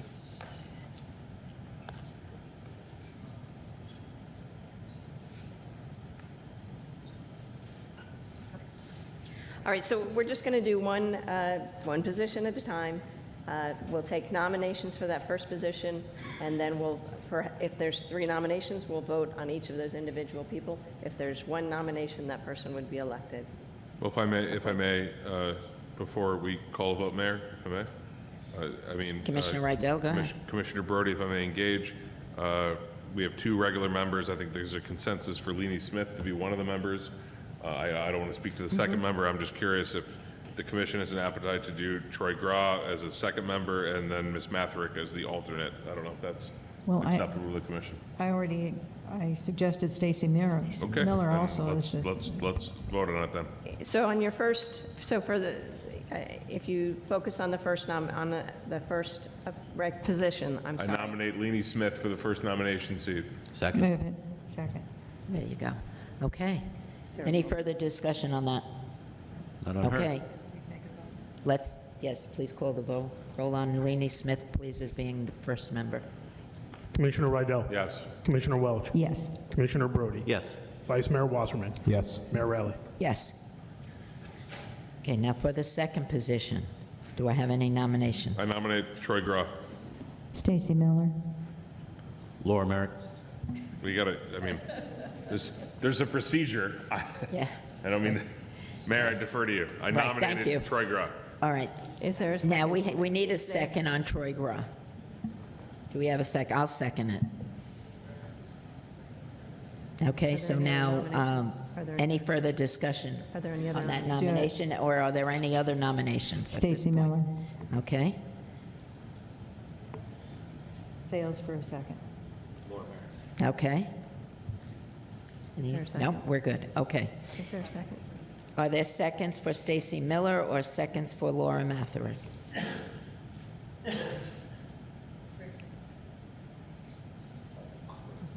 No seconds. Okay, thank you. So I seconded Troy Grass. So now, please call the roll. We don't have a second on the other two nominations. So now we will take a roll on Troy. Cross. As the second member, correct, Mayor? Second member, yes. Commissioner Rydell? Yes. Commissioner Welch? Yes. Commissioner Brody? Yes. Vice Mayor Wasserman? Yes. Mayor Rowley? Yes. Thank you. Now for alternate. I'll nominate Laura Matherick for the alternate. Okay, Second. fine. We have a motion and a second. Any further discussion? Okay. Please call the roll. City Clerk. Any other nominations? Any other nominations at this time? Okay, thank you. Please call the roll. Commissioner Rydell? Yes. Commissioner Welch? Yes. Commissioner Brody? Yes. Vice Mayor Wasserman? Yes. Mayor Rowley? Yes. That was painful. Okay, thank you. So we have a motion, we have a second. Slate for civil service is Leanie Smith, Troy Gra, and alternate Laura Matherick. Thank you.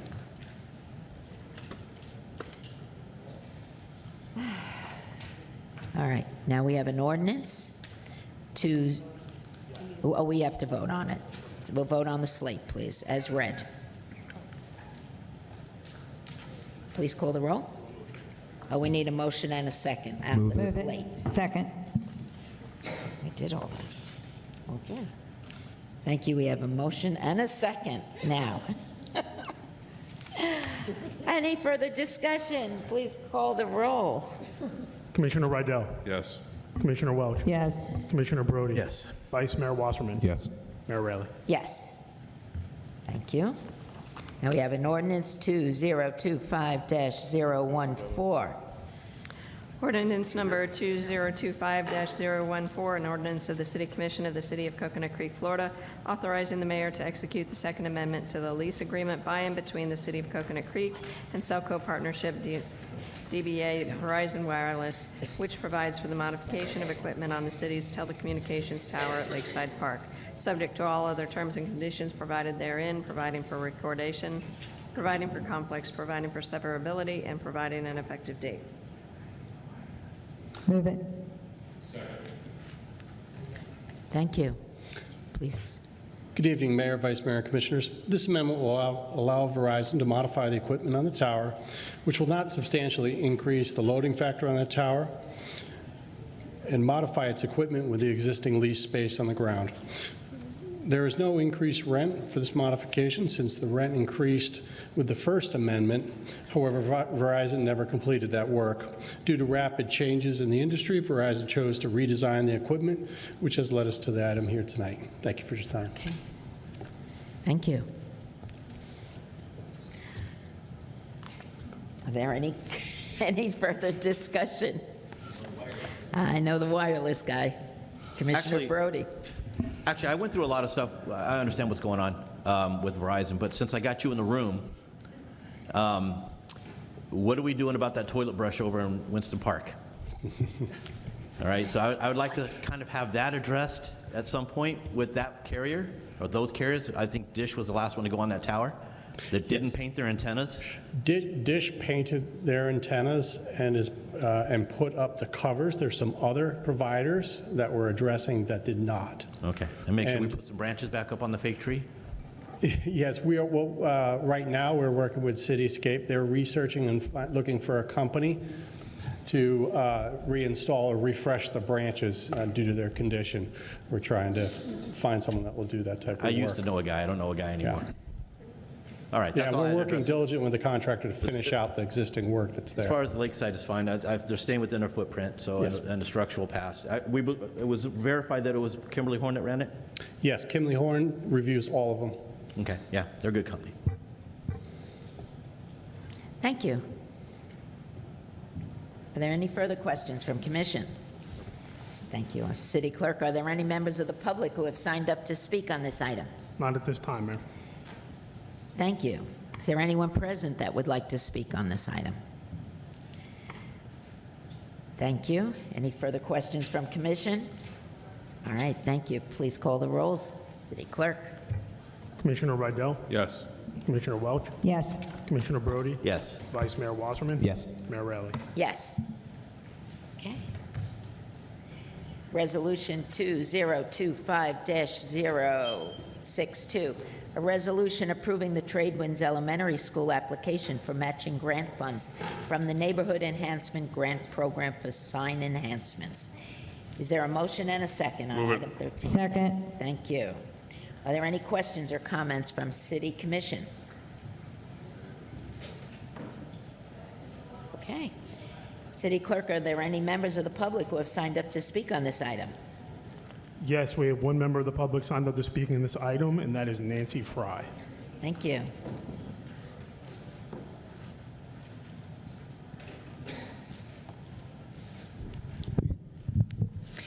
Hi, good evening. Good evening. Mayor, Vice Mayor, Commission, City Staff, Nancy Fry, 5341 Flamingo Place, Coconut Creek, 33073. I'm just here tonight to speak out in support of this grant.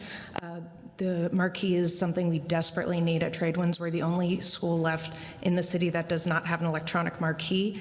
The Tradewinds PTA, who I'm here on behalf of tonight, has also contributed $7,000 towards this project, and we hope that the city will support as well. This is something that will greatly increase participation from the families at our school. If you remember, we just had our health fair a couple weeks back. Having something like that not only increases PTA membership, which gives us more funds to do what we do, it also gives us a wider volunteer base in order to be able to bring more events to the community. And it can also help with school enrollment by just making us look like a cleaner, brighter school and having the outside reflect what's already happening on the inside. So please support this grant. Thank you. Great, wonderful, thank you. Is there anyone else who would like to provide input on this matter? Okay, any further questions from or comments from Commission? Yes, Commissioner Brody? Yeah, although I'm going to support this tonight, I think that as a city, we need to look at this and how we define what this money is for school. I think that in the intent of what we were doing with this, and I can only guess, I'm probably my colleagues can explain more what the idea was behind this, but I feel that these grants that we give through this particular process should be more towards things like gardening or butterfly things like that. I think signage needs to fall back either to force the Broward County School District to step up, or you let them do it through the grant system that we do, so we can budget it in like we do a nonprofit and have the PTSA run it through the nonprofit side and do the donation that way, rather than something that's meant for a resident neighborhood grant, because this is the taxpayer money going back to the taxpayer to beautify their areas. I don't really feel that the schools fall under that, because they do tax us, they do get money from us already, so it's almost like double dipping in my opinion. So I think we just need to kind of look at it and see how we want to address it from here on out.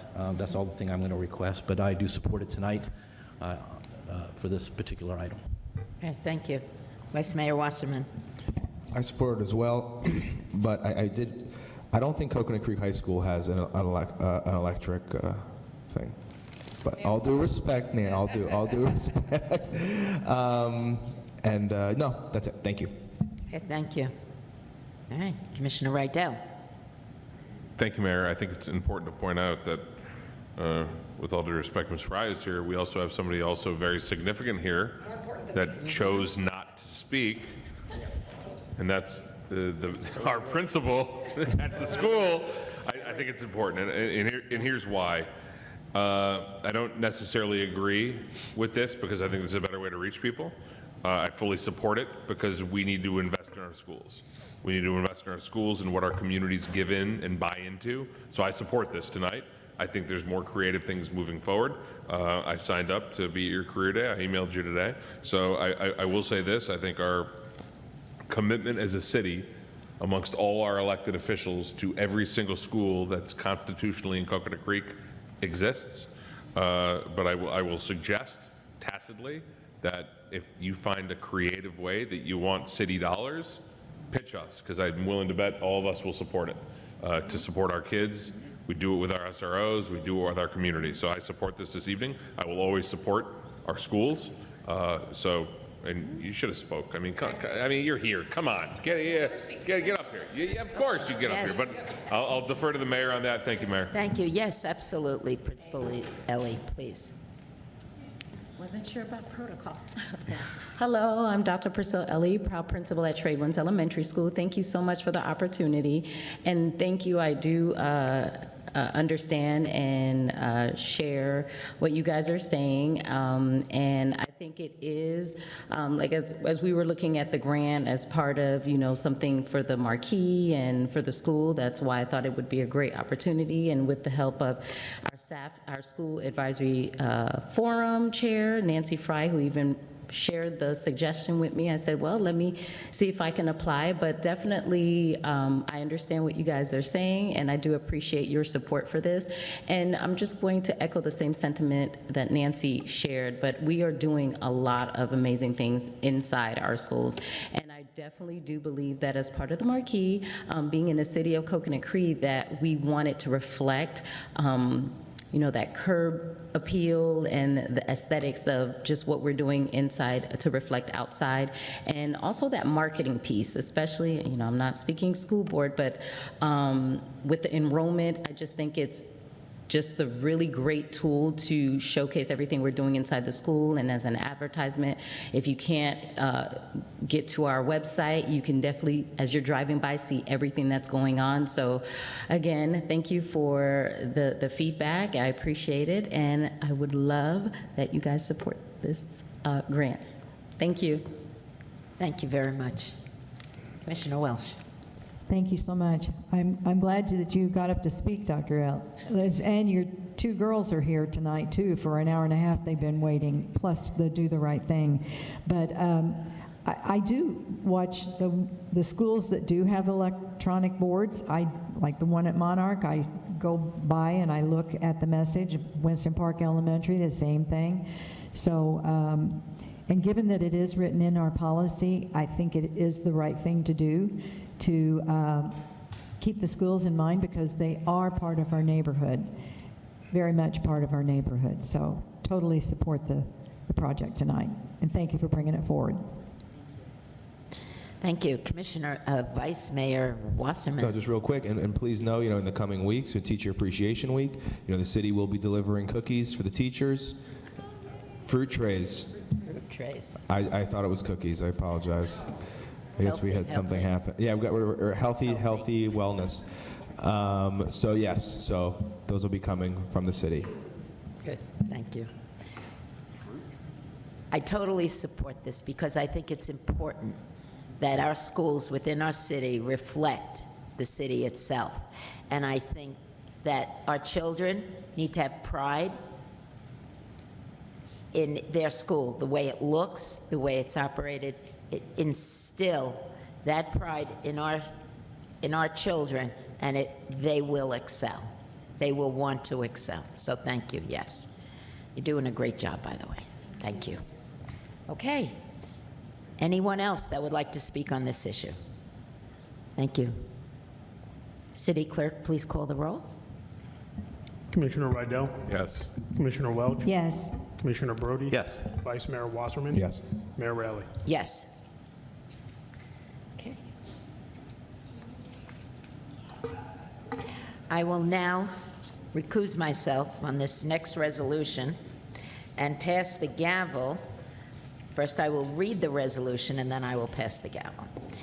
Resolution 2025-064, a resolution approving the Aruba Village Condominium Association application for matching grant funds from the Neighborhood Enhancement Grant Program for security enhancements.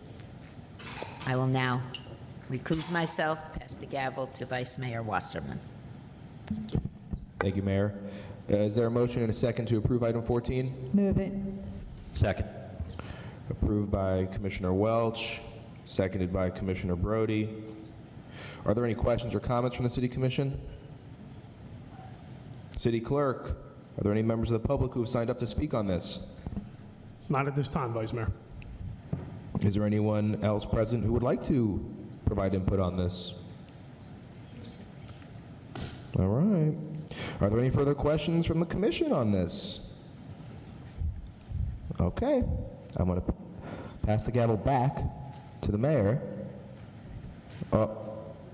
Is the board here?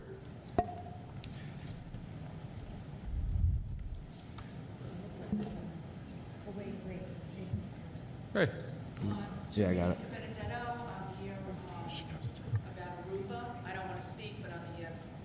Oh, she's here to represent. Yes. If I may, Vice Mayor, you're here on behalf Absolutely. of the Aruba condominium for the item, correct? Yes. That's all I needed to hear. Thank you. Thank you, Vice Mayor. Of course. Commissioner Rydell likes it when somebody shows up for their item. Very nice. They need to.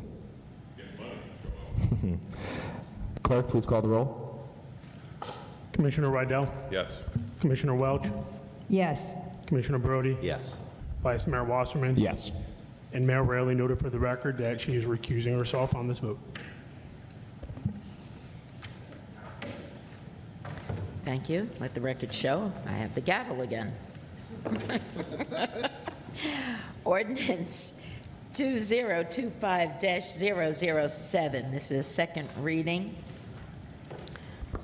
Yes. This is ordinance 2025-007, an ordinance of the City Commission of the City of Coconut Creek, Florida, amending the city's code of ordinances by amending Chapter 20, Utilities, Article 5, Rates and Charges, Section 20-82, Schedule of Rates, Fees, and Charges, subsection 20-82-9, Automatic Annual Rate Adjustment, in order to allow for annual rate adjustments effective June 1st of each year based on the higher of 2.5%, the Consumer Price Index, or Broward County Water and Wastewater Services fee adjustments, and to provide the City Commission the ability to waive said fees in whole or in part, providing for conflicts, providing for severability, providing for codification, and providing an effective date. Move it. Thank you. Are there any questions or comments? Yes. Okay, Peter Gay, no problem. thank you. Good evening, Mayor, Vice Mayor, Commissioners, everyone. Tonight is the second reading and final approval of ordinance number 2025-007, which updates the city's method for adjusting water and wastewater utility rates. Based on the conversation at the first hearing, staff has evaluated the rates and distributed a more detailed financial analysis to the Commission. The city's actual costs, largely driven by our contracts with Broward County Water and Wastewater Services, have outpaced the current formula in the ordinance. For example, in fiscal year 25, while CPI increased by 2.8%, the county raised their rates by an average of 9%. To protect the financial health of our utility fund, the ordinance proposes two key changes. It will adjust the annual rate increases based on the blended rate increase set by Broward County from the prior year, and it will also shift the effective date of the annual increase from April 1st to June 1st. And please keep in mind that the utility system is a self-supporting enterprise fund, meaning that the rates must be set in order to cover all the operating costs. And based on the current 9% increase from the county, which was effective in October, we are recommending a corresponding 9% increase to take effect June 1st, 2025. To ensure transparency, we conducted outreach through various methods, including social media campaigns on Facebook, Instagram, X, and Nextdoor, with an explanatory video explaining why the increase was needed. We also updated our website on water services and the city's news page, and we also did direct notifications to all the customers via email, phone, or text. And we also had a discussion regarding the rates at the public town hall meeting that was held this past Tuesday on April 22nd. And while we received some questions and concerns and feedback, most of it was mainly about the impacts while considering the broader economic environment, but overall the feedback was minimal. And to clarify, the ordinance does allow for an automatic increase up to the county's increase. If approved tonight, no further commission action would be required for the 9% increase. If a lower increase is preferred by the commission, then we would need to bring back a resolution at the May 8th meeting. So respectfully, we request your approval for the ordinance and guidance and proceeding and moving forward with the proposed 9% rate increase. And I'm here and I'm happy to answer any questions that you may have. Thank you. Thank you. Yes, Commissioner Welsh. Yes, thank you very much. It was disappointing to see that only 4 residents turned up, but the social media blitz seemed to have worked. I mean, the phone call that I got was, it was rather alarming when it had started off. This is a COCO alert and causes you to pay attention, but I think it went, the education piece of that was very effective. I just wanted to, and I appreciate so much the background information and the education provided by you and your staff and city manager. I did just have one observation that I made about the, should we approve the 9% increase for this year, and then going forward for the subsequent years, in which in 2026, fiscal 2026 through 2029, you had projected a 6% increase to take care of the least annual impact and taken out of our reserves. But I did want to mention that we might not be appropriately adjusting for the AMI that's going to be fully implemented in March of 2027, plus that's the 2027 is when the increases taking into account the PFAS impact and any subsequent revenue expected from us to the county is going to take place. So I think the projections are good to have the least deletion from our reserves, but I think we need to take into account the fiscal year for 2027 to look at maybe having more of an increase than 6. But I'm sure that by then we'll have some more definitive numbers. But I just once again thank you for all of the backup and the support to make it lots more clear to me about why we're doing this and to protecting our future fiscal years.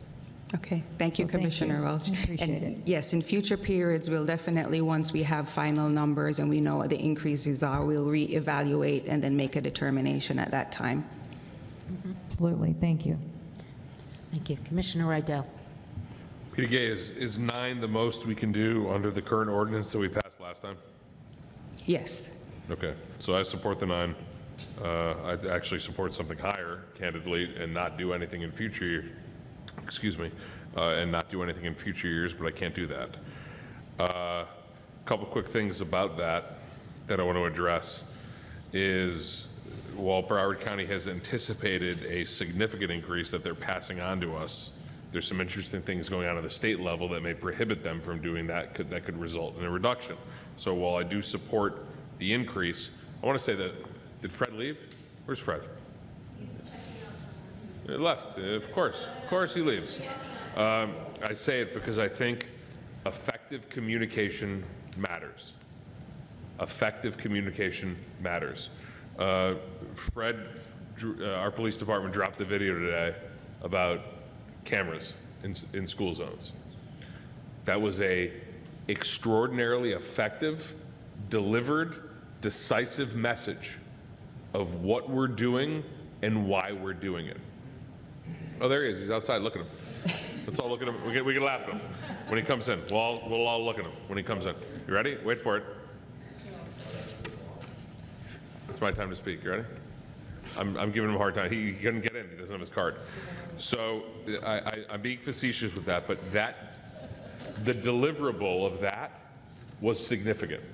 If you're a resident and you're wondering and you're saying, oh, why are we getting cameras in schools? Like, he delivered a message effectively in terms of why we're doing it.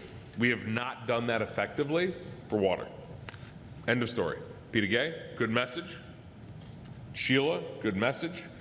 But how we candidly delivered, and I apologize, I'm not trying to put anyone on like blast right now, how we delivered a message for school zone cameras 2 months before it goes into effect is what we need to be doing when we're dealing with a rate increase, not the cusp of it when people are getting affected in July. The messaging has to be consistent there, and that's what I believe. I mean, it may be on deaf ears on this commission, but you can't miss the mark with that, especially with water. And I think we need to double down on what we're trying to do, why we have to do what we're doing. And candidly, some of our other neighbors, like South Creek, doesn't get it. Parkland isn't going to get it. And I'm not trying to say they don't understand it, but if we're not delivering our message effectively, we're not governing effectively. So we need to figure out a creative way to like get the message across. And I want to give kudos to staff, because I think, like, literally today I watched that message. I don't know if you all did.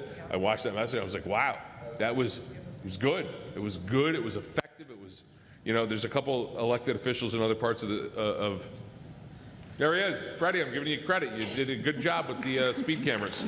Give him a round of applause.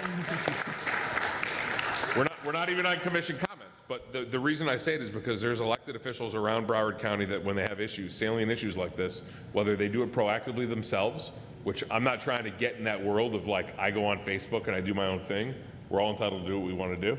But as a messaging, we got to be consistent, and I want to make sure we hit the mark with water, right? And then I ended up having a meeting this week with Commissioner Bogan, where he actually believes some of the things they're trying to do on the county level are actually going to be rolled back. So the county put up this, 24% over the next 10 years position that, candidly, that they're now kicking it to roll it back. So we may be in a position to reduce it.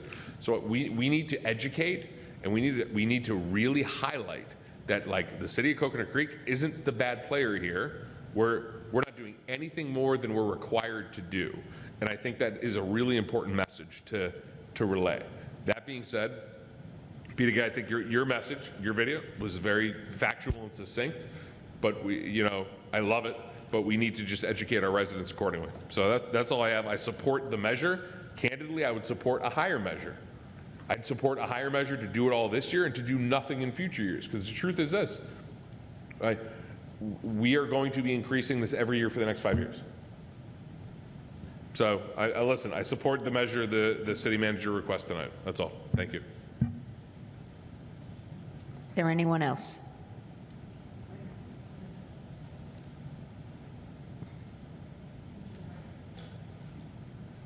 Go ahead, Commissioner Welch.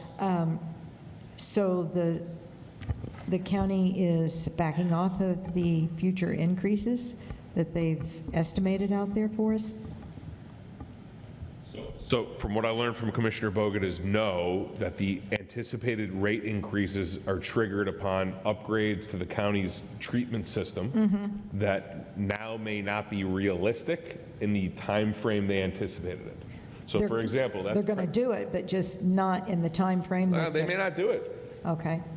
Because the problem is the county, and Sheila, feel free to jump in, the county is suggesting certain upgrades to the water infrastructure system that they believe is going to put them on par. Commissioner Bogan, and the truth is this, we have a commissioner that's leading the charge on it, but that is not going to be what's required. So the question then becomes, and this is an issue for all of us, are we okay with the minimum, or do we want to go 4 steps above it? Because the truth is, if Broward County is going to institute a reverse osmosis system countywide, we are going to deal with a 26% increase over the next 6 years. Or more. Probably a lot more. Yeah. Or if we're looking at what DEP requires in terms of bringing down the levels of PFAS, it's a different story. So I know our commissioner, and we can all embrace this, is on the high end of that. He thinks we need to be doing more. He thinks that this is killing people. And he's probably right. But we need to deal with it on what it affects our taxpayers. From our water provider. But I don't know if he has the votes for it. So Jackie, at the end of the day, that's what it falls to. Exactly. Thank you. I think at this point in time, we can only look at this year. We are looking into the future. We know what the future brings, but at this point in time, we have to do what's best for the city, for our residents.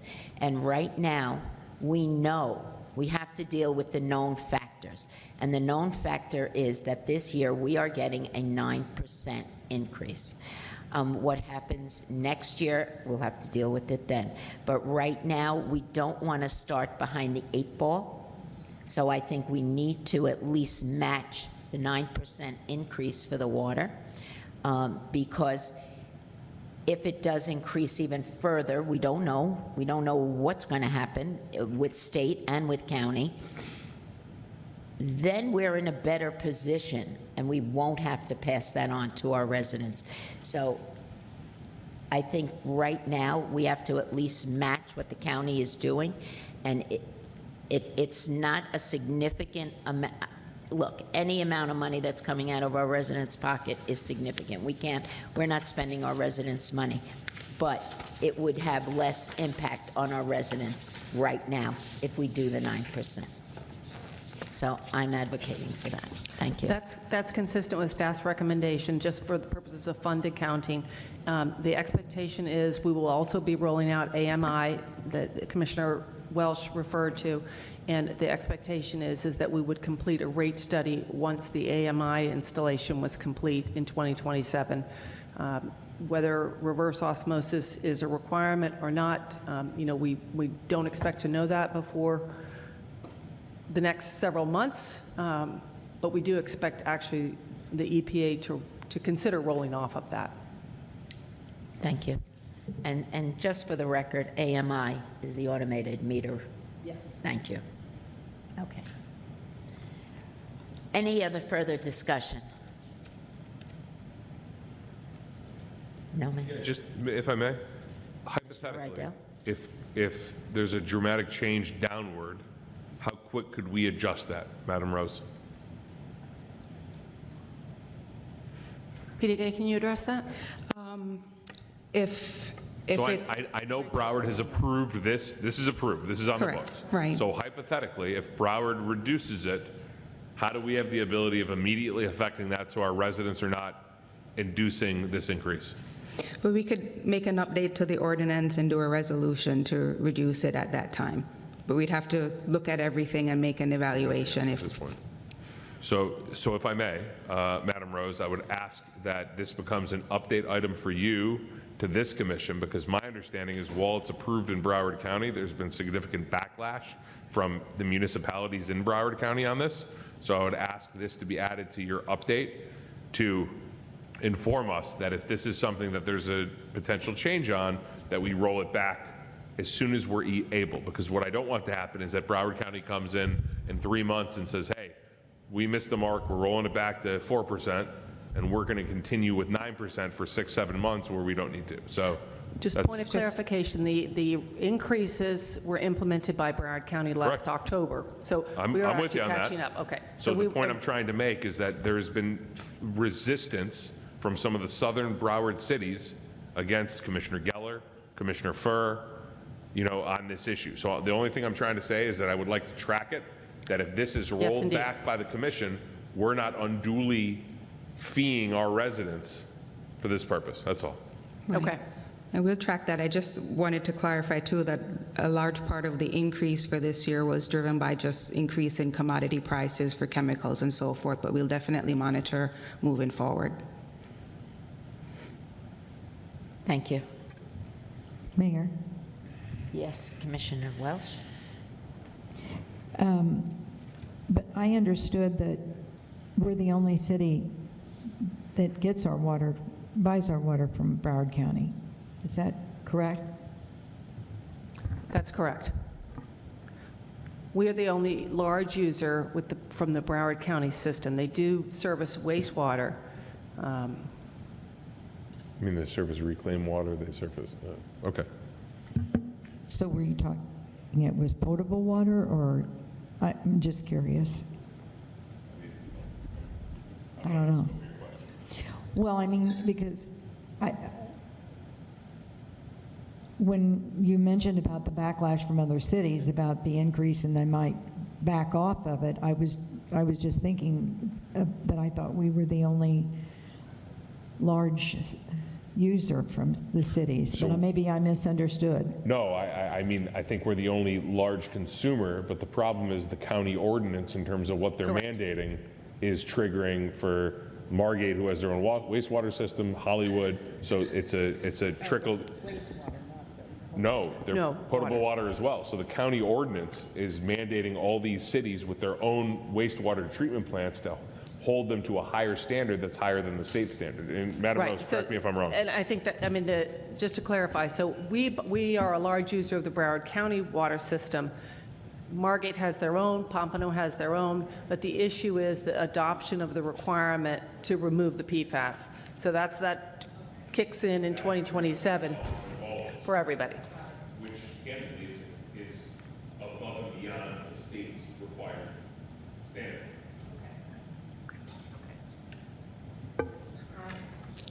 We're good? I'll now open the public hearing. Are there any members of the public who would like to speak on this item?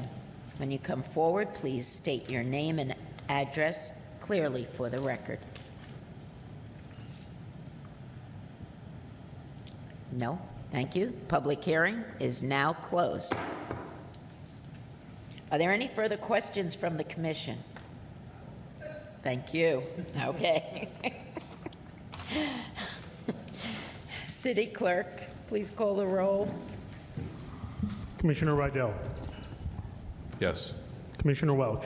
Yes. Commissioner Brody. Yes. Vice Mayor Wasserman. Yes. Mayor Rowley. Yes. We'll now hear from the City Attorney's report, please. Nope, City Manager's report. Thank you very much, and good evening.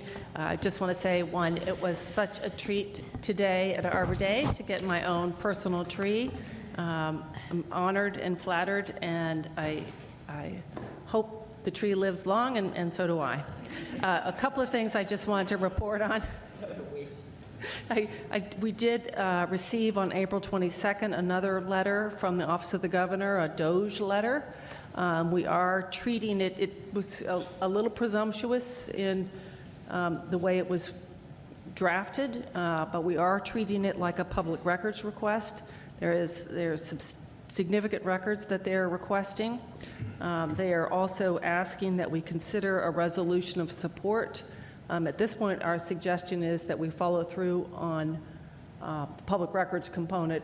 There's no compulsion that we draft a resolution of support for their efforts. Just wanted to bring that to your attention. Coconut Creek Elementary has just been renamed, and that name is official. And I distributed to you a weighty memo related to the installation of public art and the first piece, the Holocaust piece, that we've been working on for over a year, and I appreciate your patience in that. As we were out there planting the trees today, it became really clear we have such an opportunity for the installation of art in the memorial area. I just ask that you spend some time looking at this memo and the background. I did review the contents of it with Vice Mayor Wasserman, because originally the idea of a piece of Holocaust art was his suggestion. There are 3 opportunities provided for art installations. His recommendation is option number 3, which is not just purchasing a piece of art and having it installed. It is actually working with an artist who is the daughter of a very famous Holocaust artist. We are hoping we can get close to keeping it within the budget timeframe and have something available to install in the sort of December, January timeframe, so that it would coincide with our next Holocaust celebration. So that's all I have. If you have any suggestions or recommendations, I'll take them. But if you could just look at this memo and get back to me next week, we'd like to pull the trigger on that. Thank you. It's always Deputy a pleasure. City Attorney. Thank you. It's always a pleasure to be here. Thank you all for your patience. Terrell will be back next week on Monday. She gets back into town this weekend. And if you have any questions, please reach out to me. Give her 48 or more hours. Thank you. Okay. Commission reports. Commissioner Rydell. Thank you. Give a shout out to my wife. Today's actually my 15th wedding anniversary. God help her. But 15 years is a long time. I know some of my colleagues up here have been married a lot longer. So shout out to my wife on 15 years. The session, there's been some updates on our session and regarding some waste issues and some of the other issues. I want to give a big shout out to our legislative team for the updates they've been giving us. In regarding Sheila, I thank you for your comment regarding the Holocaust Memorial. I think it's important. I saw some of the renderings you sent along and you passed along. I think it's, you do something right, you don't do it at all. So I'll leave it at that. Just like we did at Veterans Park, you do it right or you don't do it at all. I think we did a really good job at our Veterans Park with that, and I think I'd expect the same thing from a Holocaust Memorial. Quick update, and I'll be as brief as I can with the Solid Waste Authority. I'd urge you all, I know the entire administrative team in the city is getting updates from the Solid Waste Authority. We're literally on the cusp of getting the full plan. Well, good, better, and different. So I'd urge you to read some of that. I do have some vendors that I'm going to be putting together a presentation in the coming weeks, probably at the end of the summer, that are going to come before us, talking about, Sheila may hate me on this, why we probably shouldn't have a franchise agreement with Republic, why we should have open bidding in the city with commercial, with association like Jackie, for example. You're relegated in Winmore to have Republic. You shouldn't be. You should be able to bid that. I think it's going to save people money. I'm not trying to say it affects that, but that's a huge component of open market bidding in terms of supporting the Solid Waste Authority. Some of our dirty MRFs, some of our recycling opportunities. I'm going to put together a presentation at the end of the summer for that, for all of you, in terms of some of the things I've learned with obviously my time back in our city.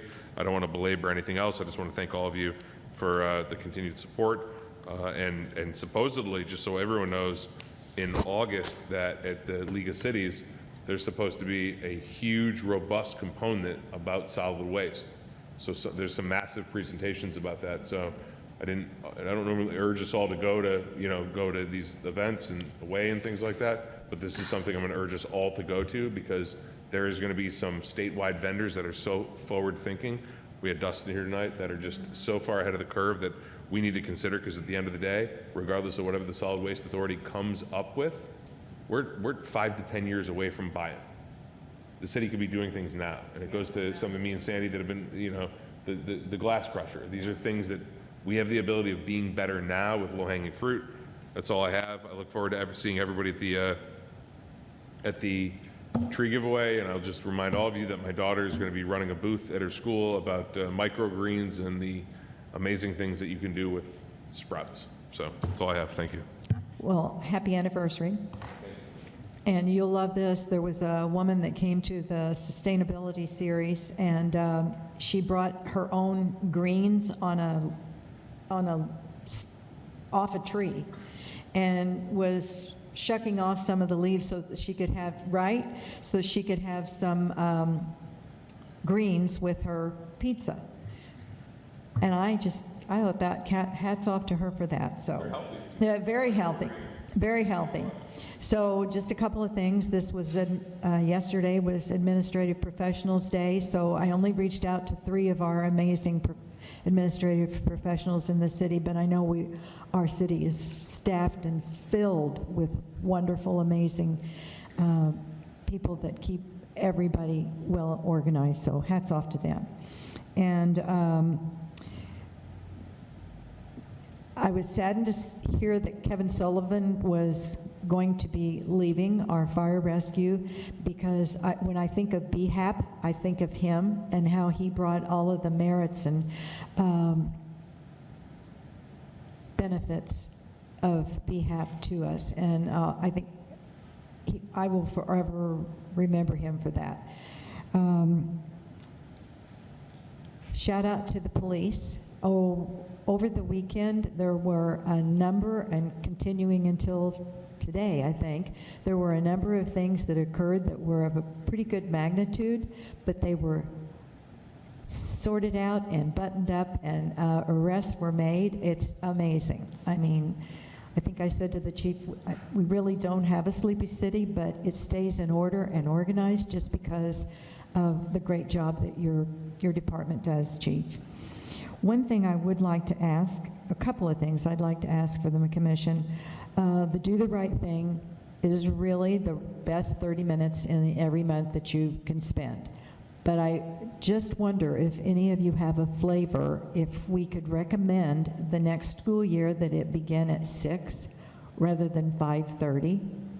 It is only once a month. So if we do need a commission workshop for 6 p.m., we could do it at one of the other commission meetings. Anyone have an idea or interest in that? I have no issue with that, but I would just suggest that, like, we actually have no oversight of that. So while, I mean, at the end of the day, it's an independent nonprofit run through the police department, so I would... But they are using our commission chambers. With all due respect, Commissioner Welch, I'm not disagreeing with you, but that would be something that I think the chair, Chief Hofer, would have to take up with the board. Okay. I don't disagree with it, but I don't think we're the body to suggest that. If he wants to suggest that, I would support it. It's a suggestion, a personal suggestion. Funny timing, I did actually have a conversation with Sergeant Hendricks about that today. Okay, all right, then I'm going to leave well enough alone. And the next thing is I'd like to hear any thoughts that you may have about e-bikes and e-scooters in our parks. I've got a mini Rich Walker here. I don't have a mini Rich Walker, but maybe food for thought for future, but I do think that it might be a good topic for discussion at one point for us. But other than that... So are you trying to, you want to ban them? I don't want to ban them. I just would like to see a little... Well, I'm just asking point blank, you know? Well, I would like to see some data on it because of actual occurrences where things have occurred, or observations from our people in the field, in the parks, the park rangers, because maybe it wasn't an incident, but it was an observation of things that have been occurring, and it wasn't necessarily something that was going to go on a police service call. I would like to have more data. Is it isolated? Is there really a need? And I don't expect that to be decided here tonight. I would suggest we certainly will be looking at that If we issue could look because of at the it. recent accident. Okay. So we will be looking at it and giving you some data. Okay. And congratulations on getting your own tree, City Manager Rose. She's very tree-like. Thank you. Okay, thank you. Commissioner Brody. Well, I'm going to be quick. First of all, Commissioner Rydell, congratulations on 15 years. And congratulations to Jamie, because I don't know how she did that. I do want to thank Commissioner Welsh. Some people don't know this, but my dad has not been doing very well, and she reached out, so I appreciate that. Thank you very much. I haven't been here for 2 weeks, so I don't have a lot of report. I'm going to say, as much as I like my colleagues, I didn't really miss you because I was holding an 8-pound ball of joy. My grandson, which just absolutely took up 24 hours of my day for the last 2 weeks, and I absolutely loved it and did not want to come back. No offense to anybody in this room, but man, that just was. I'm going to say this because he's in the room. Scott told me it's the best thing that ever happened in your life, and I kind of went, well, she's still pregnant, so I don't know. Now I am absolutely on board with that sentiment. I actually sat there and said, I have no idea if I have felt the same way about my own kids. Isn't that embarrassing? But I looked at this little kid and I went, oh my God, this is my kid's kid. This is my kid, the next level, right? I don't know if you guys know this, both my daughter and my son-in-law were summa cum laude. They were very smart kids. So I'm looking at this kid, he's going to be an athlete and he's going to be brilliant. So maybe it's just the grandfather in me already, but thank you very much, Scott. It was great advice, and that's all I have. Vice Mayor? Yeah, no, Commissioner Brody, we like you too, but it was a little quieter the past 2 weeks, you know. So just to say, love you, JB. I would say about the sustainability thing. I thought it was pretty neat how it was like you moved around. You know, you weren't just stuck in the chambers. You kind of brought it out to you had the pizza party over that the recycle. I thought that was a really nice twist. I thought it kind of broke up the monotony of what sometimes these things might be like when we host. So props to the department or whoever came up with the traveling show. I was going to say, real quick, about the Red Speed video, I totally agree with Commissioner Rydell, and it's content creation. It's being able to message the content, in quick tidbits, quick, sharp things. I think we post a lot of things social media. We do a great job of that, but that's why a while ago I brought up this idea of a content creator, somebody who can really put things together and make things more videos for social media that are more entertaining while being informative and keeping you engaged in what you're watching and that you want to keep watching. And I really got to say, really want to, Mayor Raley, your second meeting, I think you're doing a fantastic job. And I really, yesterday being there for the whole ceremony, it meant a lot to me. And I know it meant a lot to the residents who couldn't be there. I think you're doing a fantastic job. And thank you so much, and that's it. Thank you. Thank you so much. I really appreciate that. No, it was my pleasure and my honor to be there, actually. Thank you. I want to say to Sheila, thank you for bringing the Arbor Day tree giveaway to Coconut Creek, and congratulations on your tree. Congratulations, Commissioner Rydell. God bless. Also, I want to say congrats to our Citizens Academy and to staff, every one of you. We're really, truly blessed to have such a great working relationship, and the expertise that's in this city is overwhelming. Thank you so much. You guys really make it seem easy to run this city the way it is. I also want to say that I have a couple of show and tell items that was given to me during Touch a Truck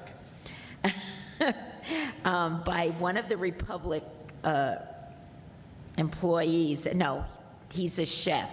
Actually, Jean-Pierre of Republic introduced me to him, but the gentleman is a chef at the Seminole. These coasters were made out of bottle caps. You're going to appreciate this, guys, right? I think it's a great project for the kids to have them, show them how to recycle and how to implement bottle caps. Okay? I know, silly, but effective. Also, this hat was made out of plastic bags. He actually implemented all the plastic bags. You can, there you go. But I mean, talk about recycling. I mean, that's like crazy. But anyway, all right, just a little levity, but effective. Again, I hope we can, as a city, bring the Drive Safe vehicle. That's the virtual driving under the influence. I think especially every high school student should go through this. Talk about scaring straight. This is an unbelievable experience. I did experience it at the Rose Center, and I cannot believe I crashed multiple times. And it really is an awakening, a rude awakening. But I would love to have this, especially pre-prom, if we could, and yeah, if we could bring that in. Also, I don't know if you saw, but the House passed Bill 913, which is regarding condos and the financing the reserves. They actually did pass that, the approval of condominium associations taking out an equity line of credit to fund their reserves for repairs. So there are also many other things, but I will not get into it because I know it's getting late, but we will discuss some legislative issues, I'm sure, at a future date. So I want to thank you all. I want to thank you for being patient with me, and it's really been a joy, a ride, fun ride. Do I have a motion? Move to adjourn. Thank you. Meeting adjourned.